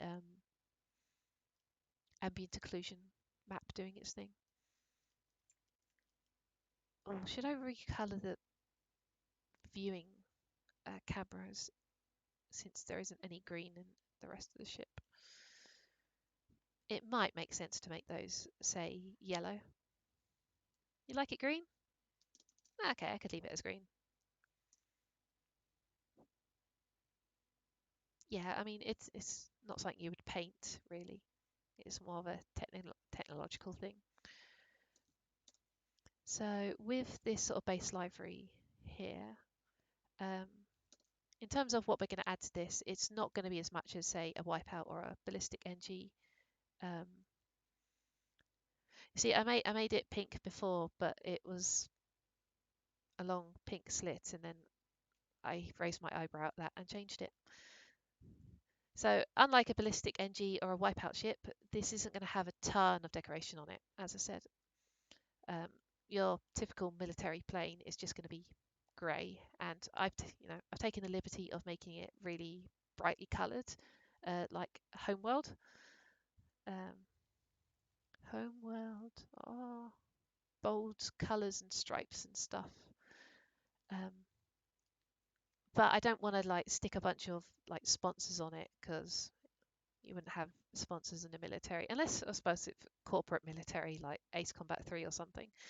But what we're looking for really is squadron numbers, squadron emblems, other emblems, just small things which are going to be dotted in notable places along the fuselage. So I'm thinking, do I want to make a new logo for this, or do I want to use one of my existing ones? I think I will use some of my existing ones and then do some new ones. So I'm going to reuse my Orion Alliance logo. Now the question is, where did I save that? It might be in Dogfights. There's the Red Wing logo, or Red Flight logo. Is it in Dragonfly?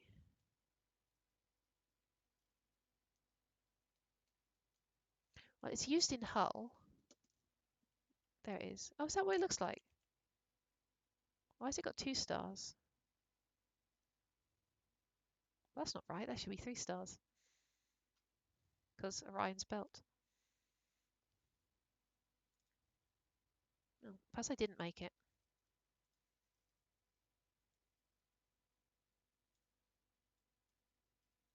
Didn't I put one on the hull though?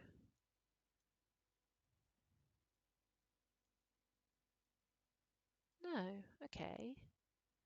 Did I put it on Guardian then?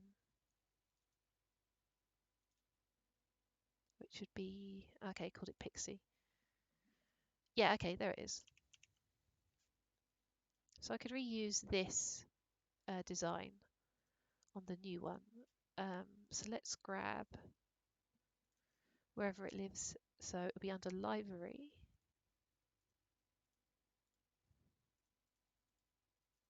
Oh God, did I not? Ah, here we go. Orion logo. There we go. So let's do duplicate. We'll duplicate it into the texture that we're working on, which is brick texture. Oh my God, what's just happened? Okay, so I want to do create clipping. Yes, okay.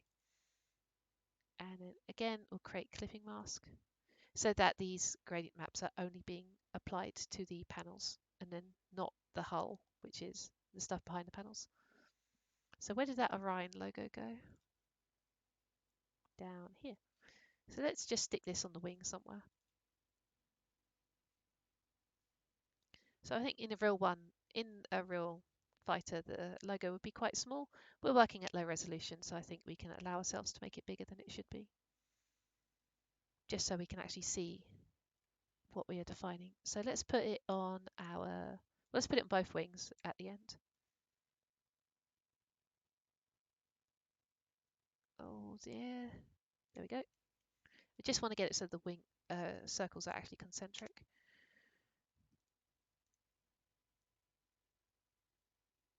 I want its orientation.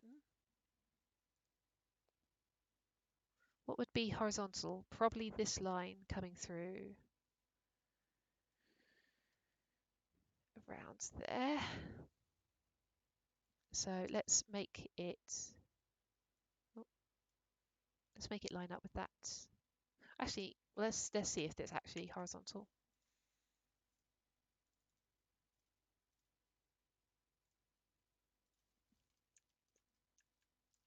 No, not even slightly. Oh, so horizontal is actually this line here. So let's take this guide and put it in line. So that's horizontal.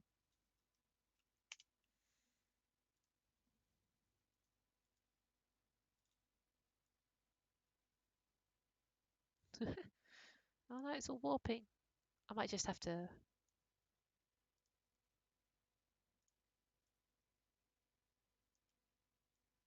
manually come in and fix it. I kind of want it to be smaller again. It's still too big. Oh, that looks okay. And let's just put it here. Do I want it on the control surface? Not really, so I'll actually move it down. Still too big. Well, I wasn't sure about this bit here anyway, so where are the rectangles? Just get rid of those.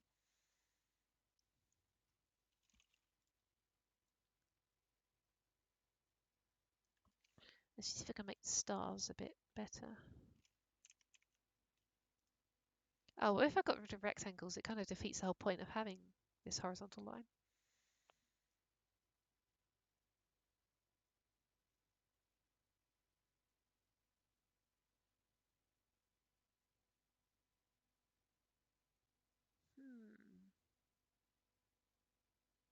Oh, sod it. Let's move it up closer to the base of the wing.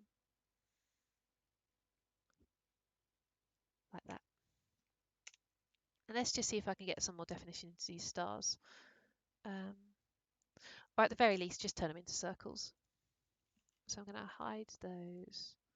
And I'm going to just draw some stars in manually. Circles in manually. So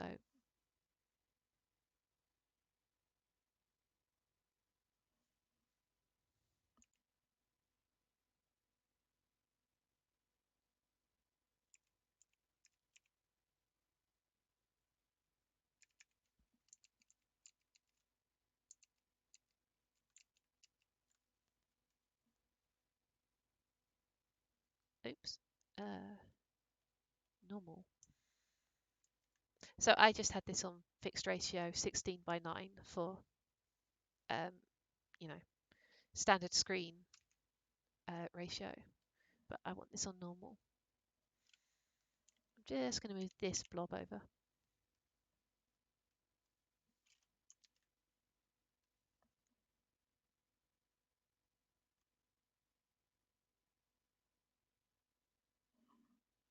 There we go.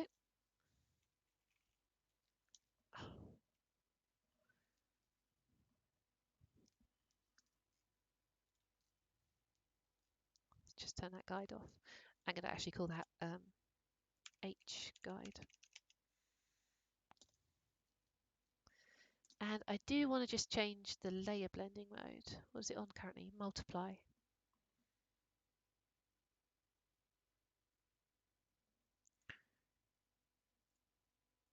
not screen. Overlay?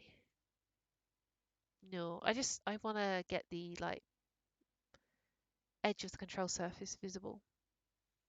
I suppose if I do multiply and then pick colors, which are not entirely black. So I could do this. I could do this on orange actually. No, I can't.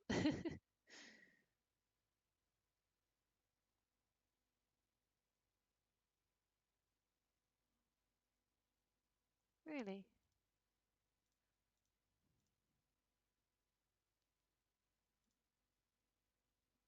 Yeah, I probably do actually want a dark color.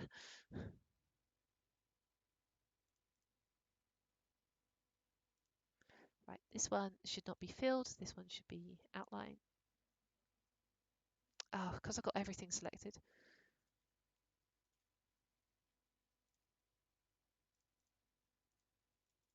There we go. Yeah, it's just dark enough that we can actually see the, sorry, it's just light enough that we can see the control surface edge underneath it. And we'll do the same on the other side. So we'll create a new H guide using the other UV as a starting point.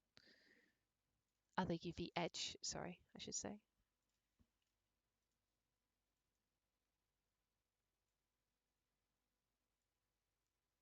There we go.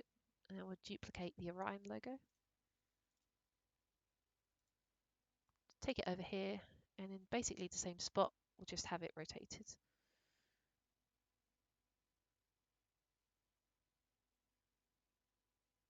So we want it here so it doesn't actually bleed over into the fuselage.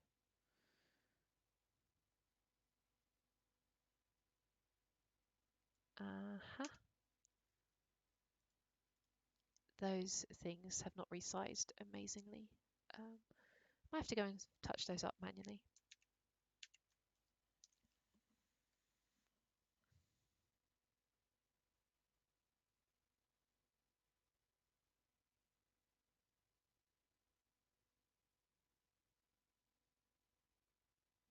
No, too high.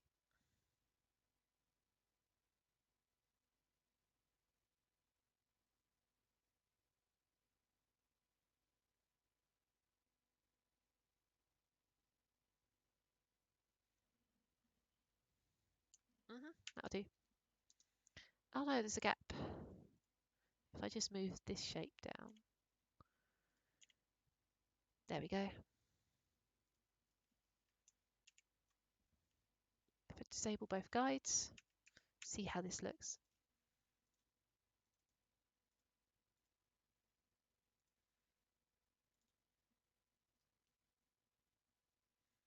I don't actually like that. Oh, perhaps I should just have it lined up with the angle of the wing.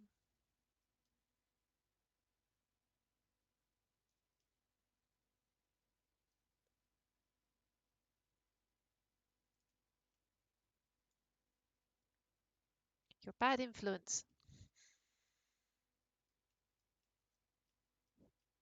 I should get more references, really.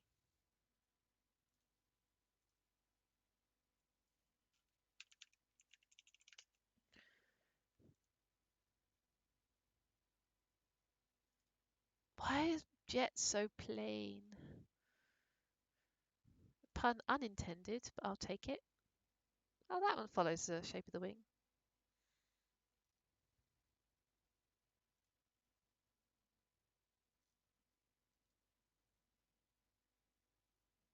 And they only have it on one side, but that's just because they're boring. All right. Follow the shape of the wing.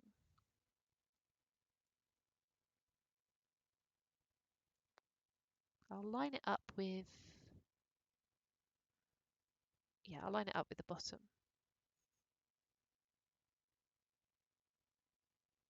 You know what? Where's that layer? I'm gonna take the layer that I painted out so it doesn't get warped.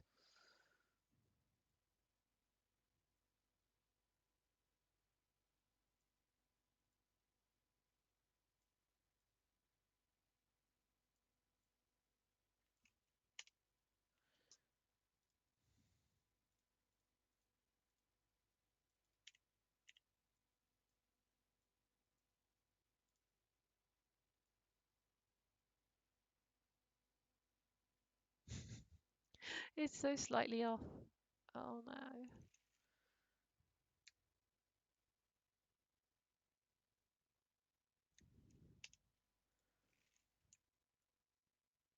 There we go. Oh no. Okay.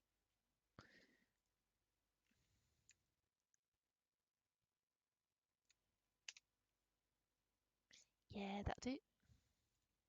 Just move it up away from the edge of the wing. And then we'll move the stars back in.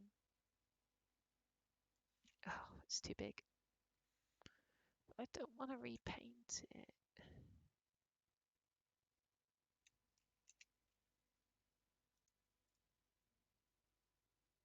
Oh, damn it.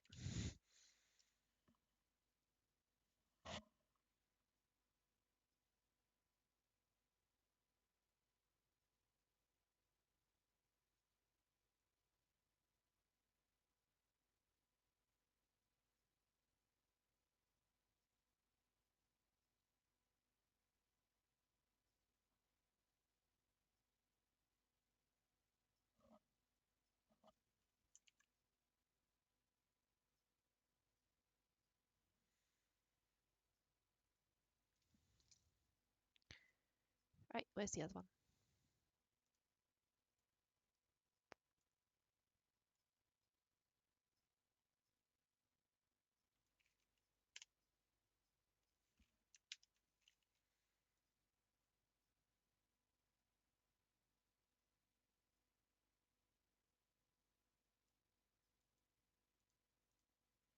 Of course, part of why it looks weird could just be because they're so big.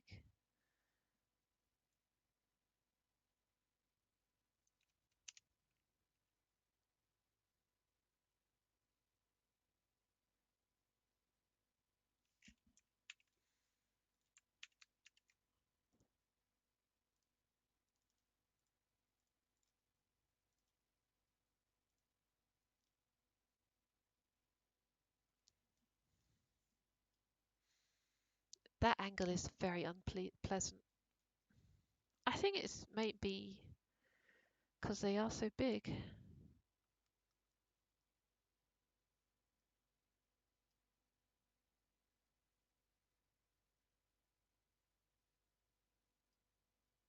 Probably the best solution here is just do what I was talking about before and just killing that.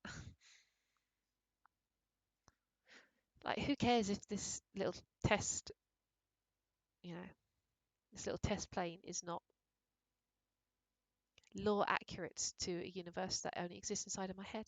I'm doing this for demonstration purposes, not for um, writing a story or anything.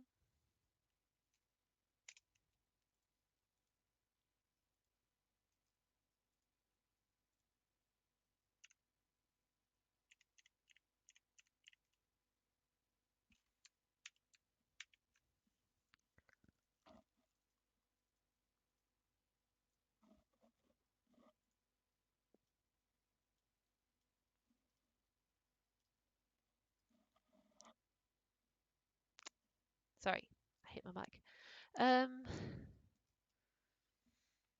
Oh, if I can do it like that, the orientation of these stars should be the same.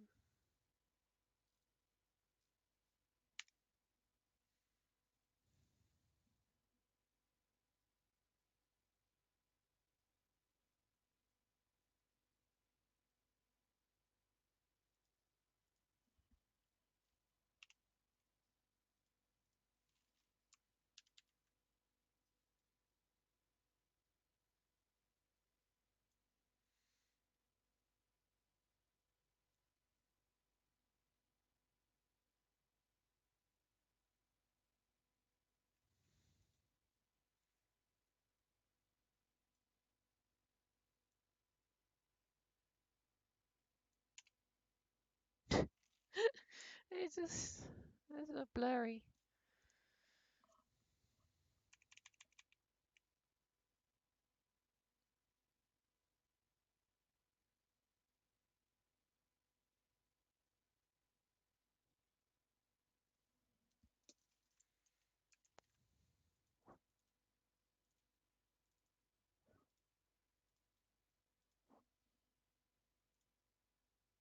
Oh, I've done the exact opposite thing of what I should have done.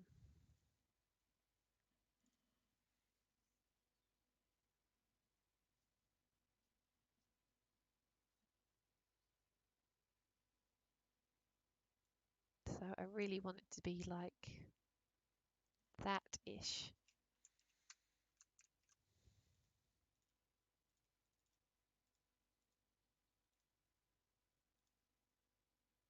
Bit further.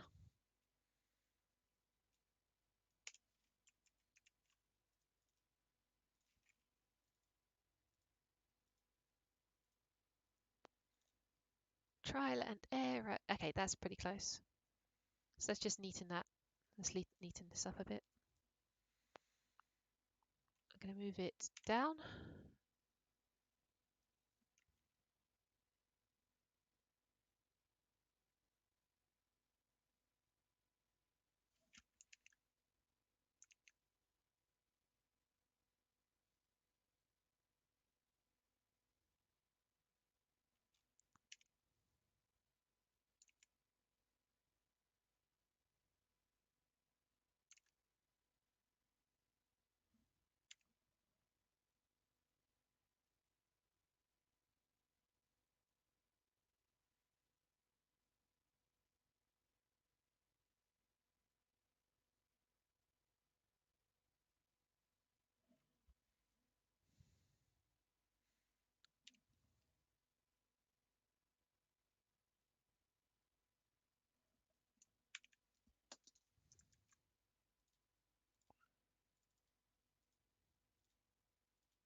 You know what? We'll take it. Okay, so we should put on a squadron identification icon, possibly a squadron emblem. Yeah, I mean, I don't want it to be completely dull. So identification, let's not necessarily use the human identification system. Let's use the in universe counting system, which is base 16. So, oh, but I've already used decimal. Damn it.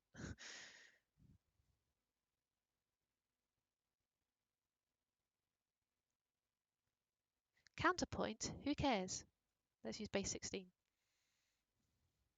Okay, that's the bottom. So this is the front up here. Sorry, front bottom. So this is the rear. So this is the control surface. So if I want to put in the identification, we want to line it up like this. So what number shall we go with?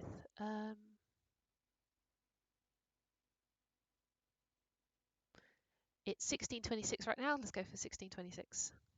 So what's that in hexadecimal?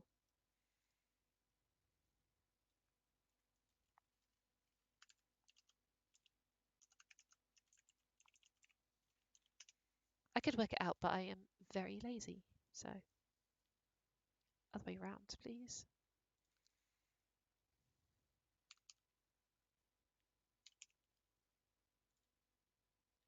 65A. Cool. So that's going to be our to the power of what? Duplicate.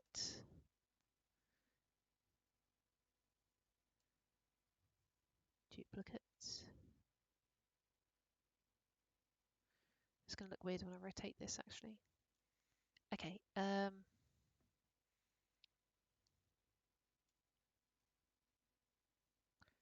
65A. Okay, so 6 would be Let's get out the pencil tool.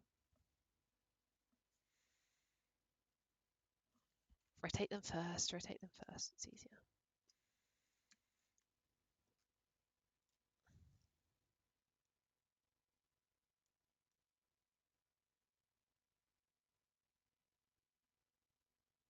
Yeah, we'll line it up with this panel here.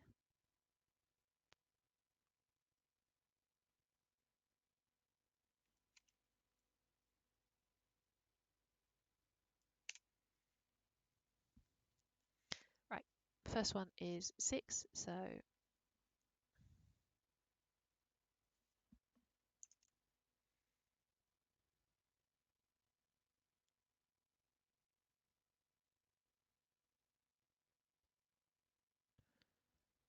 where to put the dots though?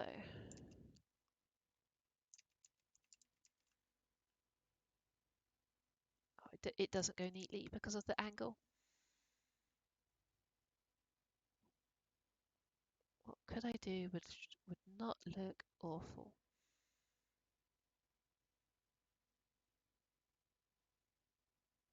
Should we get some Fez language? I don't actually know.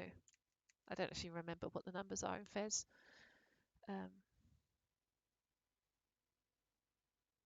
It's hexadecimal, so if I can't use dots, lines perhaps.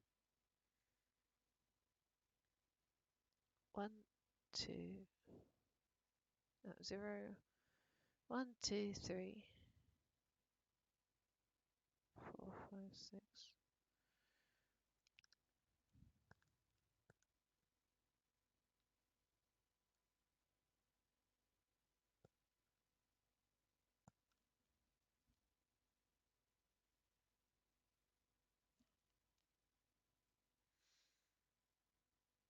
Damn it.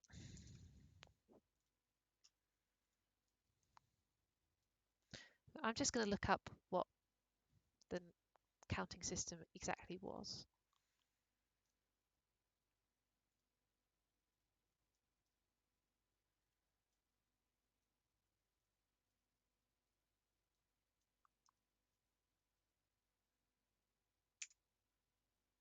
No!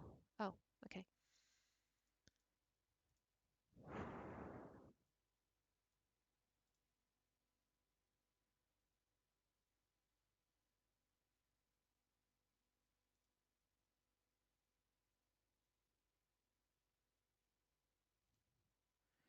It would be in comics, and then it would be in Phoenix Wing.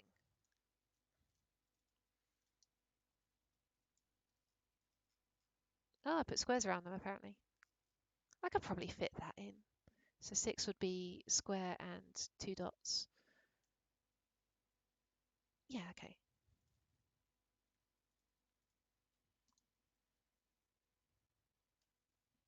So if I duplicate this square, make it smaller. Oh no, that's not going to work at all.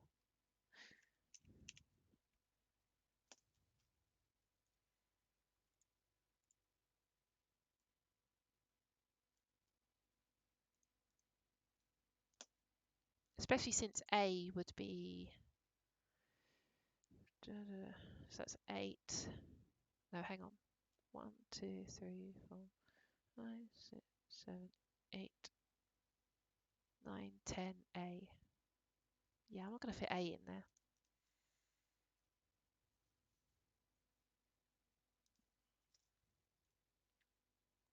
I'll just do something nonsensical. I'm putting far too much thought into this. It doesn't matter.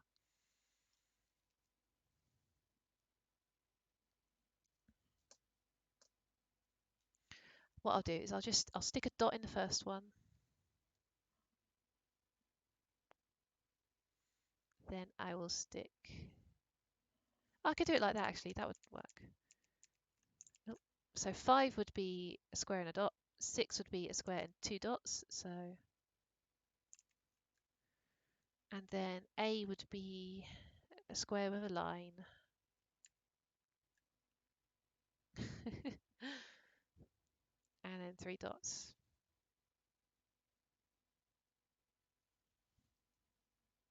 Sure, whatever.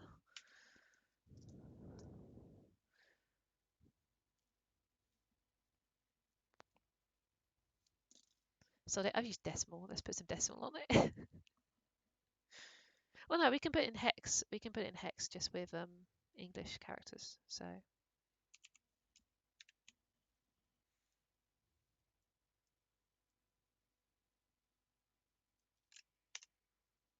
it's almost legible, but not quite.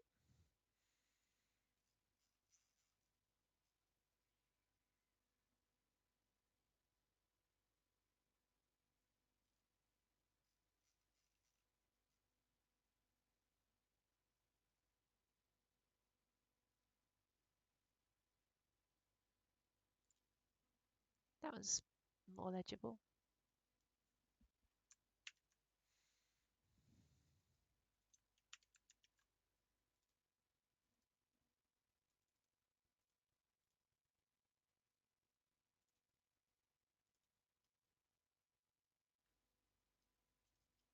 Well, it's something, I guess.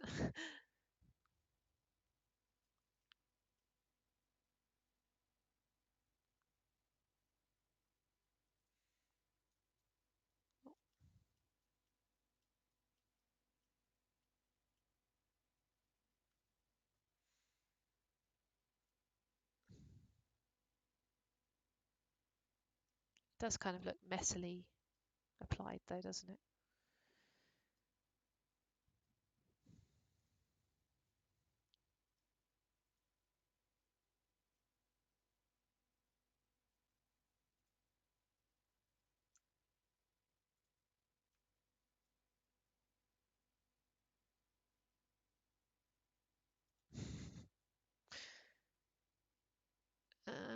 I could put the squadron identification on the wing.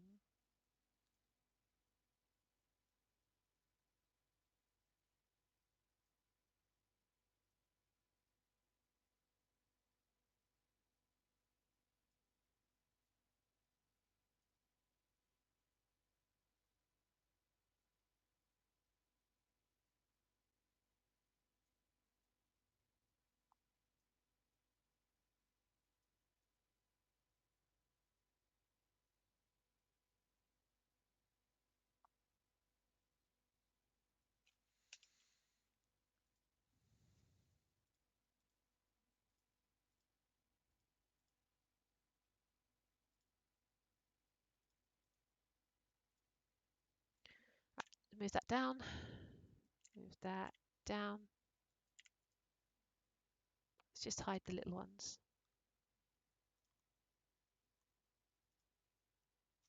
Right, those are aligned. Let's bring the little ones back in.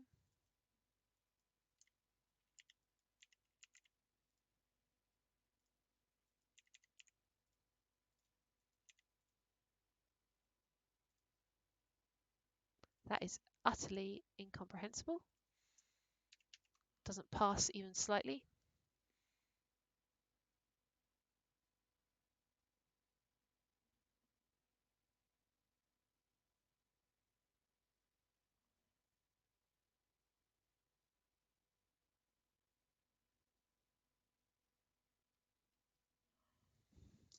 Sure.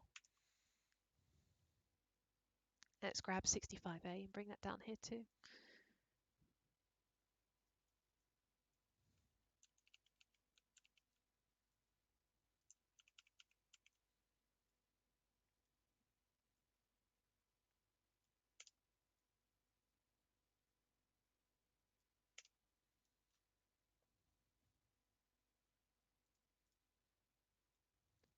Add tail fin, I'll just put some, I don't know.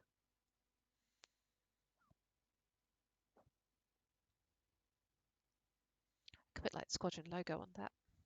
What should the squadron logo be? Let's get let's go for 128 by 128.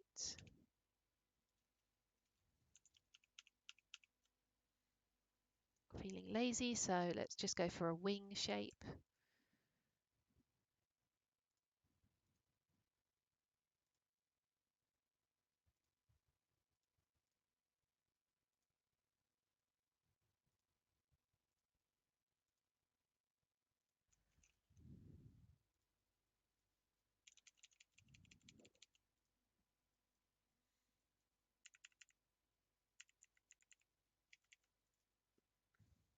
want this to be a diagonal line through here. I have to make another guide, won't I?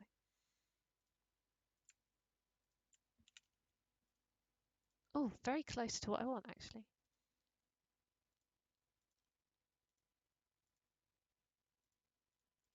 Oh, has this one got a weird... Yeah, okay, so let's turn the stroke off.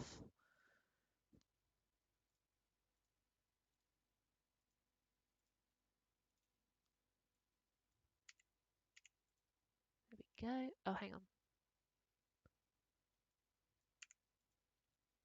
That yellow line is very slightly below the actual... Yeah, okay. And I want this to line up too. So let's draw another guide.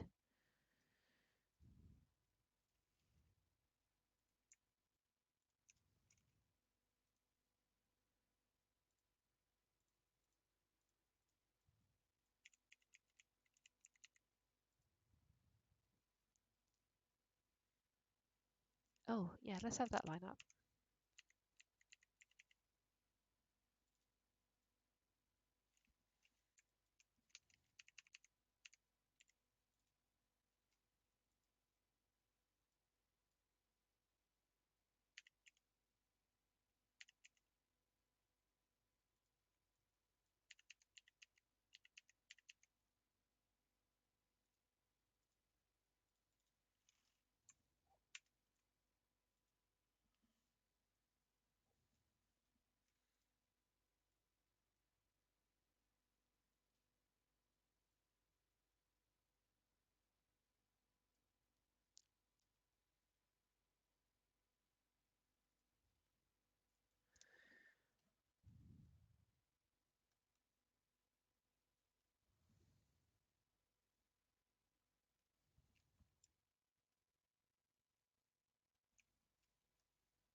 I recognise that this Squadron logo, I'm using air quotes, is pretty wipeout, but hey, futuristic armed forces, just roll with it.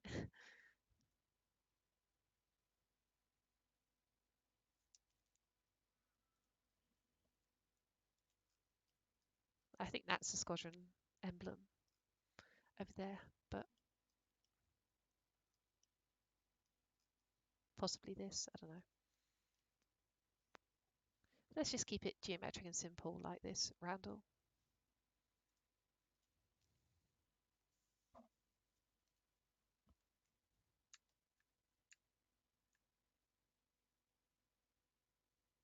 Okay, so I'm going to group those up. And I'm going to duplicate those into my working file. So that is brick texture.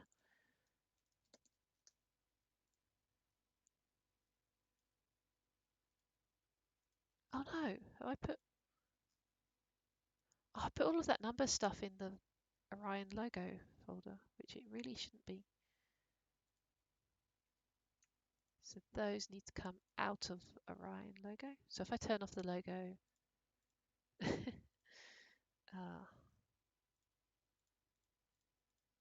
cool. So this one goes in the other logo.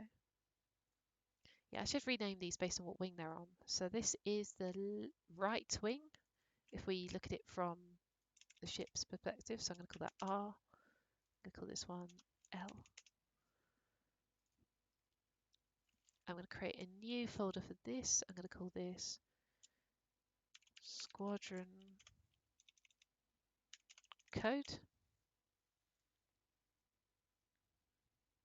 I'm actually going to rename this one Squadron Emblem.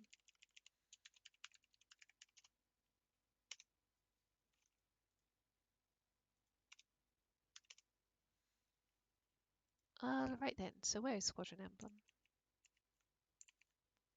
Oh, all the way up there. Is big. So I'm probably going to stick that on the top of these fins.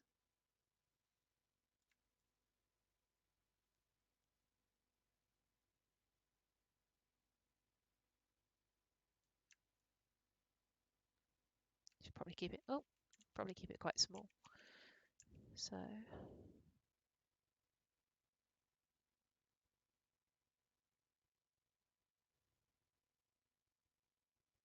yeah, that'll do nicely.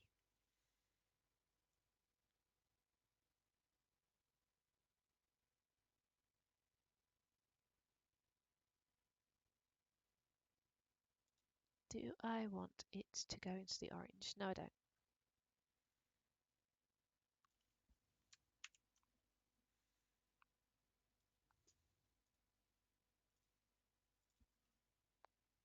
So I'm going to do edit, rotate 180. Get it into the equivalent place on the other side.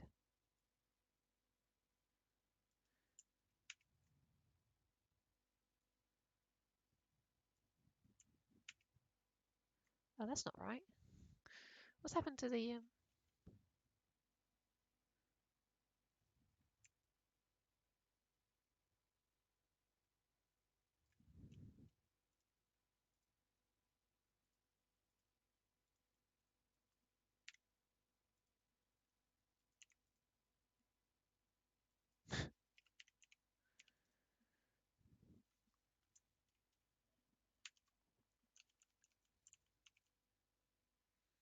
And I'm going to stick another one on the tail fin.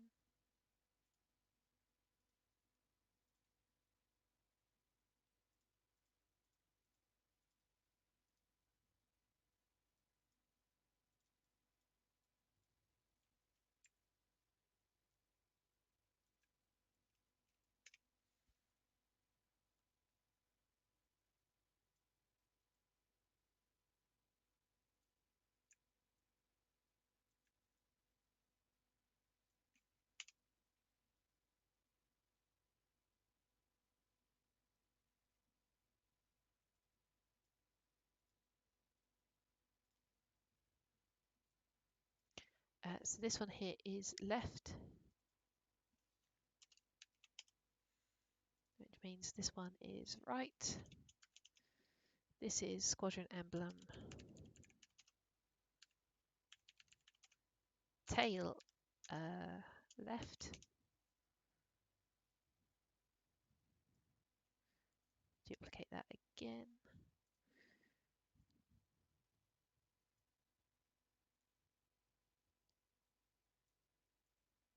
Oh no, it doesn't fit the other way around. Oh, I've been undone. Oh. In which case, we won't use it.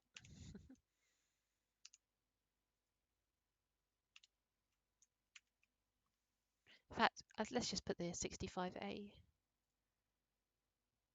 on this one. So we'll put this in Squadron code. 65A.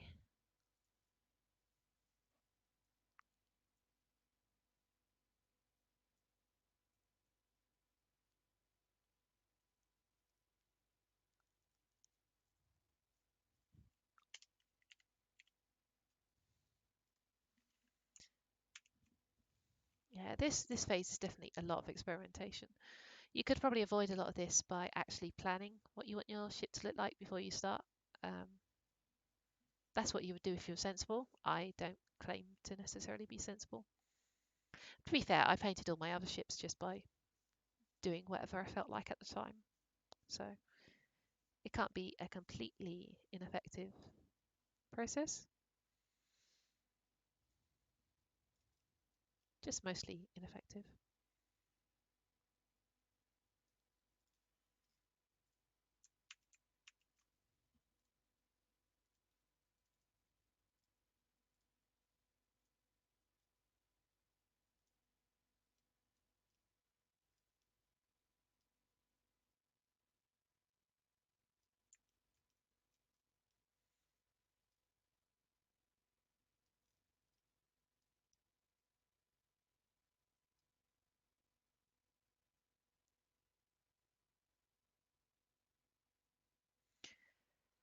It does still look a bit bare, but then again, I am used to, you know, the racing ships which have got all of their sponsors on it. And I don't know if I should add anything else because these don't have anything else. Well, the colour scheme I said was inspired by Homeworld. What does Homeworld do? Generally speaking, though, you probably shouldn't be listening to what other media has done because then you're just copying someone else's design decisions without necessarily understanding why they made those design decisions. Well, I guess it looks like in Homeworld they've got more exposed panels and stuff, which give it a bit of flavour, whereas I have covered a lot of it up on this one, where the exposure is just one big block at the bottom rather than lots of little bits. And I guess they've got more panel edges. Oh, they've got little details like a bit of hatching here. They got the logo there.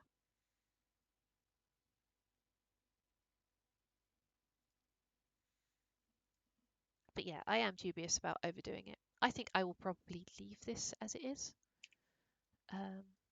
Again, this particular ship is mostly just for demonstration purposes, so it doesn't have to be perfect, so to speak. Yeah, I think I'm going to call it this to avoid just going too far with it. So,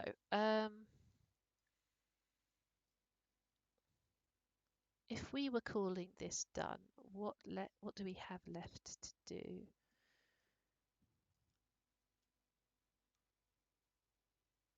Right, okay, so if you've got your finished model, probably a couple of things you're going to want to do for it. You're going to want to have a render, so you can, if you're uploading it to some site or giving a preview, if it's a mod or something, you'll want a render to be using as like the image that represents this ship. Or you could have a render for your in-game menus or stuff like that. Yes, I think that's the only actual thing we need to do left now. You'll want to render it and you'll want to export it actually. So that's the one other thing. So let's do those two things. First of all, I'm going to rename this hull because it's not a cube.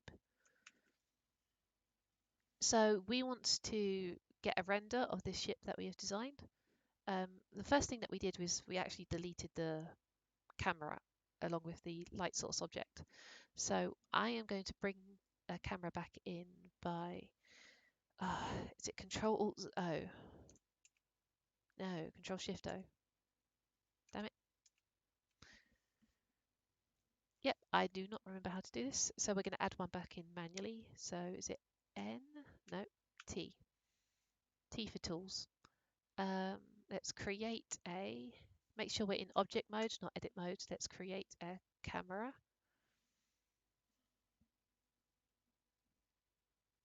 And I wanna lock this camera to my current viewpoint. Actually, let's hide this texture since we're not using it. Oh yeah, so this actually caught me out a few times, so it's probably worth going over. If you've created a new window in Blender, the way that you get rid of it is by grabbing an existing window and then dragging it over the top of your new window. So if you just keep like dragging into, you just create new windows. But if you want to get rid of, you've got to drag into the window that you've created. Anyway, so I want to snap this camera to my current like editing viewpoint. So let's see if I can remember the key combination. Yep, so it's Control Alt O. So that moves the camera to your current viewpoint. So the camera is selected, you can tell because the box here is highlighted. So what we want to do is we just want to move this box so that we can see the entirety of the spaceship. So I'm going to grab it with G and then I'm going to move it backwards. So I'm going to press Z once. So now we're moving vertically and I'm going to press Z again. So now we're moving in the axis of the camera. So I'm going to move it back. Then I'm going to grab it with G again and just move it up and to the right. So there we go. We've got a good rendering position here. I'm going to hit save. Right, I want to check to see if Blender is going to basically it's going to take this pixel texture and just blur it. So let's switch over to rendered mode. Yeah, so at the moment it's blurring all the pixels, which is not what we want. It's not a good look. So let's select our spaceship. You can't see it because we're in rendered mode, but select our spaceship. Go over to, I think, textures, which is this icon with the checkerboard. I want to change image sampling. So I want to turn interpolation off, and I want to give the filter, I want to change the filter from EWA to box, and then I want to change the filter size to its minimum value, which I think is 0.1. Yeah. So hopefully, if I'm remembering correctly, those are the settings. Yes. So with the filter on box mode, with filter size 0.1, the texture shows its full pixely glory. Does interpolation actually have a difference? So interpolation has a difference. I'm pretty sure you need both of them.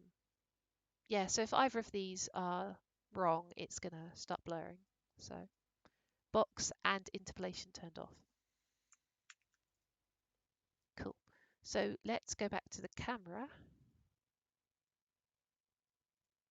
Select it. Now, is it just number pad 0?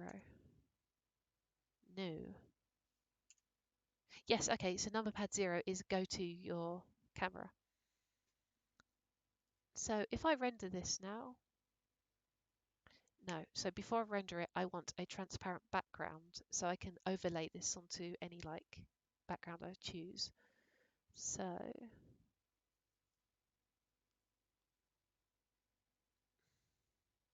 one of these settings will change the sky from a grey colour to transparent. So if I render it now, let's do a render.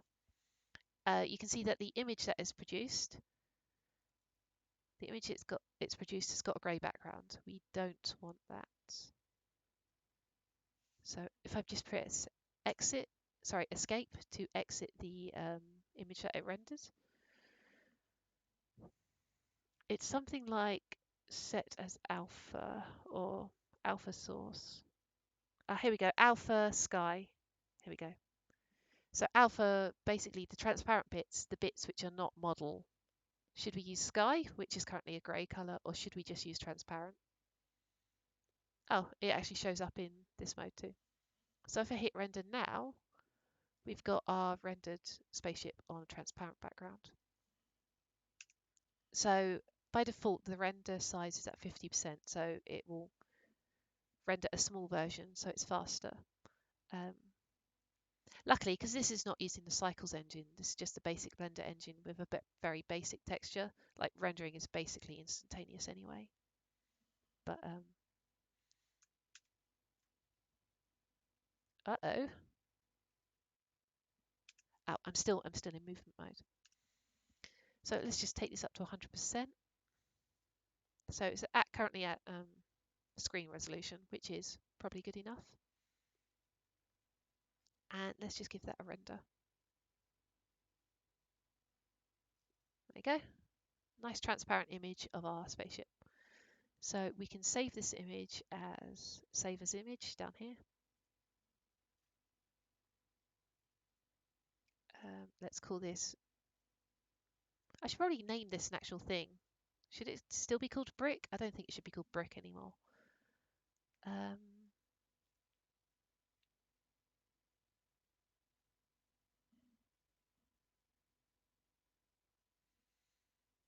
Oh no.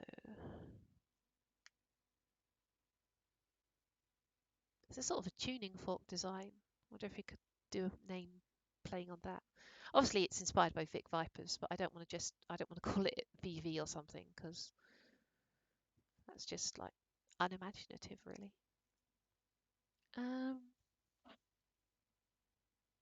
At this point I usually just I start Googling like, are there any interesting words which are related to, you know, sonics, like acoustic resonator. That's a big cool name for a ship.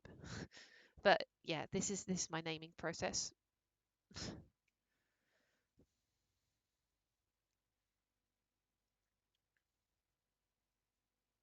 Overtone.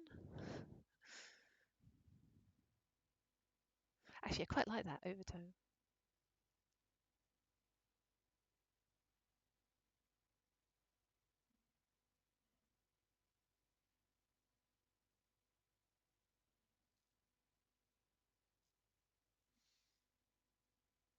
Yeah, I'm gonna call it overtone.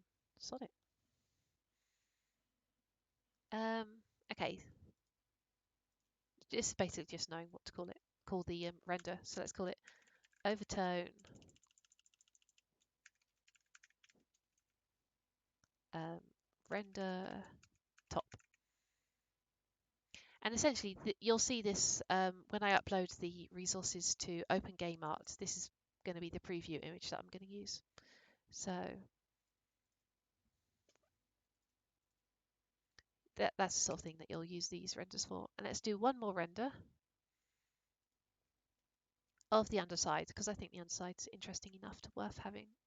That is worth having a render of. So we'll pick this angle. I'm going to select the camera again, Control Alt 0, and I need to move it back a bit. So G, Z 2 times. So we're moving in the axis of the camera. Just move it back into this in frame. Let's get it nice and centered.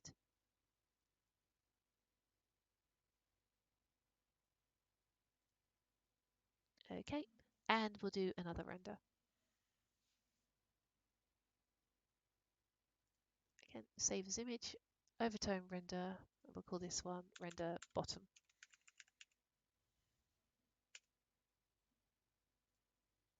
And we'll just stick with those 2 renders for now. Again, if to get out of the render view, just hit escape, or possibly just go 3D view. Yeah, that works too. Okay, so we also want to export this. So generally speaking, these days I tend to export my vehicles as FBX files. I used to do .object, .obj, but those need to require like separate material files to be sent with them. And FBX just seems to play nicely with Unity when I've used it more than the .objs have. So I'm going to, first of all, I'm going to make sure that only this ship is selected. So I don't want the camera selected. I'm going to do File, Export, FBX. Let's call this Overtone default livery. So let's come down into here. These are your export settings. So first of all, selected objects. So instead of exporting everything in the scene, just the selected ones. And because we deselected the camera, it's not going to try and export that. I don't even know what would happen if it tried to do that. Probably nothing good. I'm going to leave all the other settings as default for now. I know you have to sort of play with the axes a bit before you import it into Unity.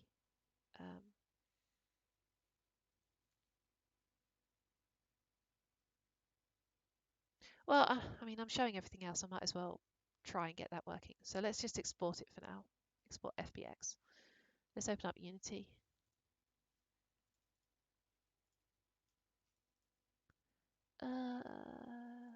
Unity Hub.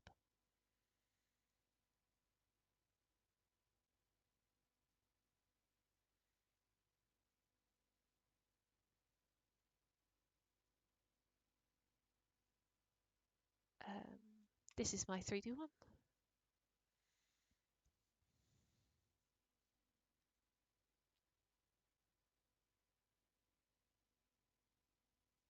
Essentially, what we're aiming for is that when we import the model into Unity, it is just by default the right way round. And so the front of the ship is pointing in Unity's forwards direction, and you'll be able to see that because Unity will show an axis at the object. Because if it's not that way round, although you can rotate it manually, then your sort of quaternions start getting a bit weird, and it's not fun.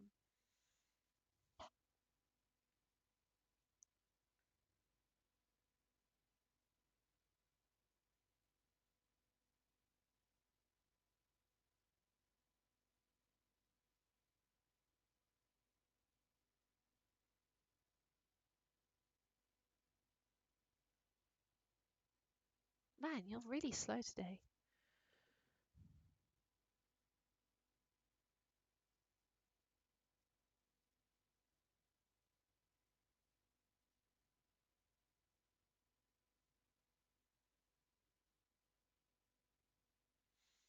Here we go. So this is the ship I have.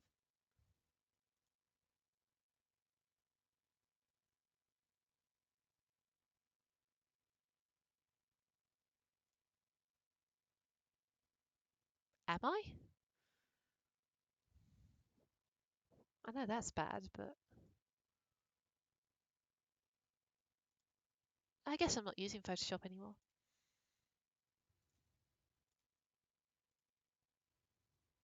Wait, is it really low? That doesn't seem right. What? What? Oh, I don't know. It's fine, relax. It might have just been when it was loading Unity up that it had that problem, but it seems to be stable-ish now. Uh, so what I'm going to do is I'm going to try and import the overtone directly into Unity. So 3D modeling, was it practice? No, demonstration, I put it in. Overtone default library.fpx. So let's copy that. Let's go into where I keep my Unity games, projects. This is PW002, which is just, working title. Well, it's not even a working title, it's a prototype title. Assets, models. So let's paste the FBX in here. I did not know Snex Vertex Vertex Lightmapper is open source. That would be really useful. Yeah, at the moment this is using default Unity shaders, which is why it looks absolute dog shit. Unity gets a bad rap, but that's just because you're supposed to actually do work in it instead of just pushing out the first thing that has a gameplay loop. I like Unity. I do genuinely think it's a good program. Where did the model go? Here it is. So what way round what orientation is this?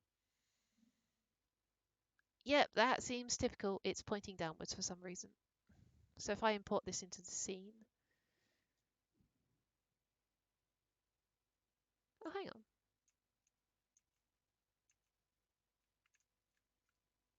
I mean, it's sort of pointing backwards according to this.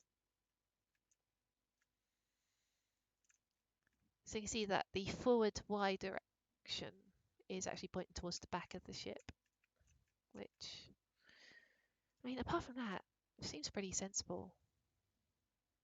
Did I just make it the wrong way around in Blender? I might have done. Let's move this along the Y-axis. So if I move it in a positive direction, yeah, I just built it the wrong way around in Blender. Whoops. So let's rotate this around the Z-axis by 180. So if you hit G, obviously you can move it wildly, move it with your mouse, and then you hit Y, you can constrain the movement to the Y-axis. But you don't just have to move your mouse. What you can do is you can just type in a value to move it if you want to be more precise. So at the moment it's down in here in the corner is the value. At the moment it's at like 2. I can press backspace a few times. No, if I just type something in. Yeah, if I type something in, so 0. So if I type in the positive number 10, it's gone 10 in the positive Y direction and it's moved forward because I've rotated it round. Whereas I could move it minus 10, so that's 10 in the negative Y direction. That's moved it back. But let's just set that to 0 because we don't want to move it at all. Okay, so I'm going to save this. Make sure that the thing is selected. And I'm going to do export FPX. Overwrite the file. Oh, I'm going to have to go back to, let's just open a new window. 3D modeling, demonstration, overtone, default library. We'll just copy this into the Unity file. Okay. Now if I go over to Unity,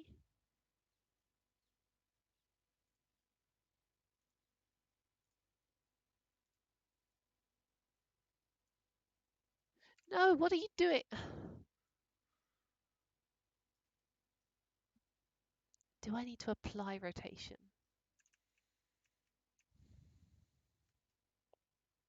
Oh, is it because of the local coordinates? So if I'm in edit mode, I'm going to be using a local coordinate system. What happens if I move everything Y? No, it's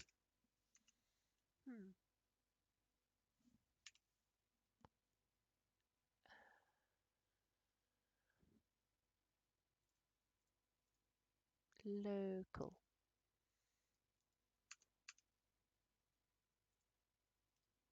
Oh yeah, the local Y is pointing towards the back.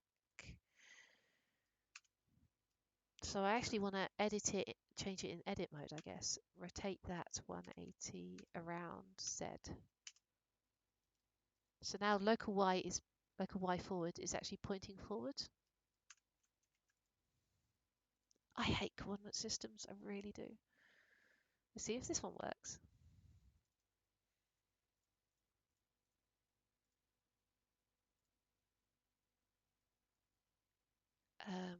Yep.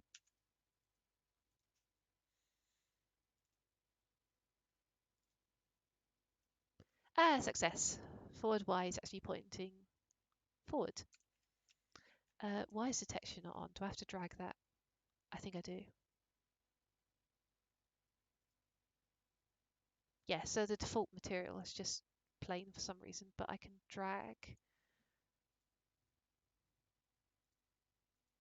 I thought FBX exported textures as well.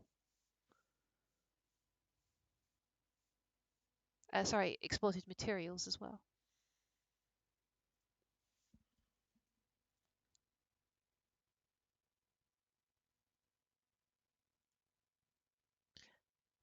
Is the correct name for the texture? Nope, ignore that.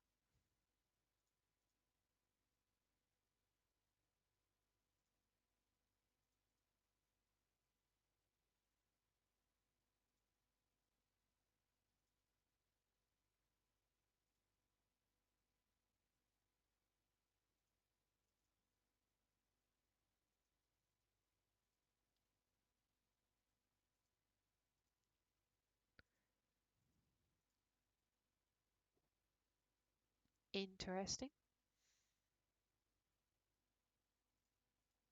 Oh, perhaps I just have to import it separately.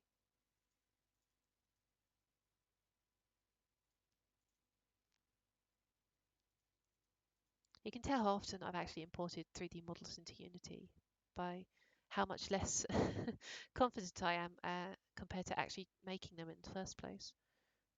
So I called it Brick Diffuse. Probably should rename that Overtone Diffuse, but whatever. Oh no! That's unhappy.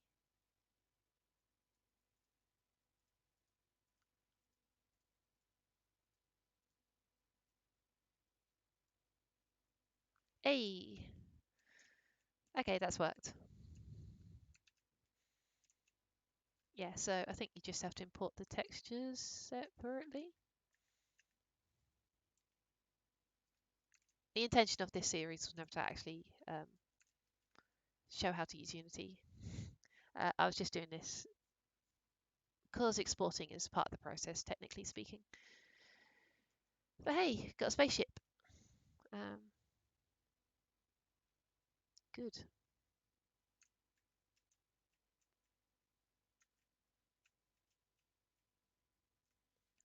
I'm not going to say anything else about Unity because I don't remember. But yeah, so before you export, it is very helpful to make sure that your local directions actually make sense. So in this case, forward is pointing forward. Cool. So I actually think that is everything I wanted to cover. I've done a render of it, I've exported it. Anything else I wanted to say about the textures? I don't think so. The main thing that I worry about is just making sure that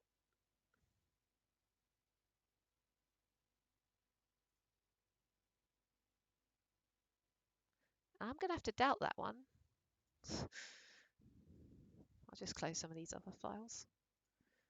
It's not as if this is even a giant file. It's 512 by 512 pixels. Like, come on. 32 megabytes. That's not much at all. Whatever. Yeah. So what are these two shapes?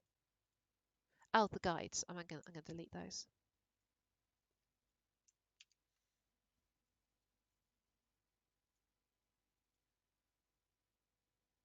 Yeah. So I'm actually before I finish, I'm gonna put all of these details into a folder called decals. There we go. So just to keep things neat down here.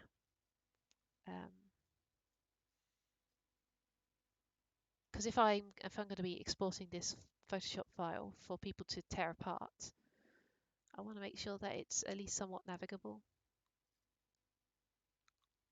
I don't recommend trying to do everything onto one layer, so organizing your layers is definitely a worthwhile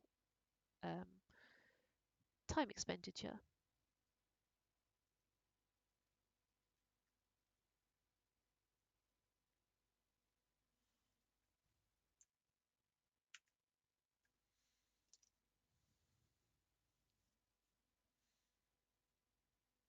But yeah, I think that's everything that I wanted to cover at this point. So I will probably finish the stream here. I will get this stream uploaded to my YouTube channel for future viewing, and I will upload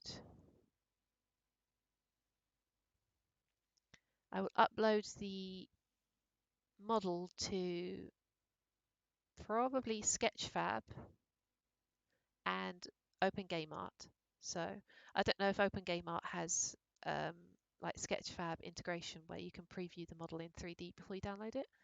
I'll have to look into that.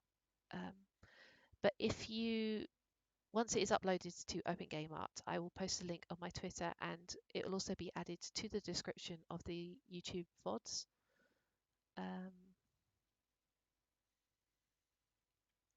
It's going to be a CC license, so you can freely use it in any project you want. Mostly it's just there to tear apart and have a look at how it was put together. But I feel like if you're going to be tearing it apart, you might as well be able to use it in projects if you want.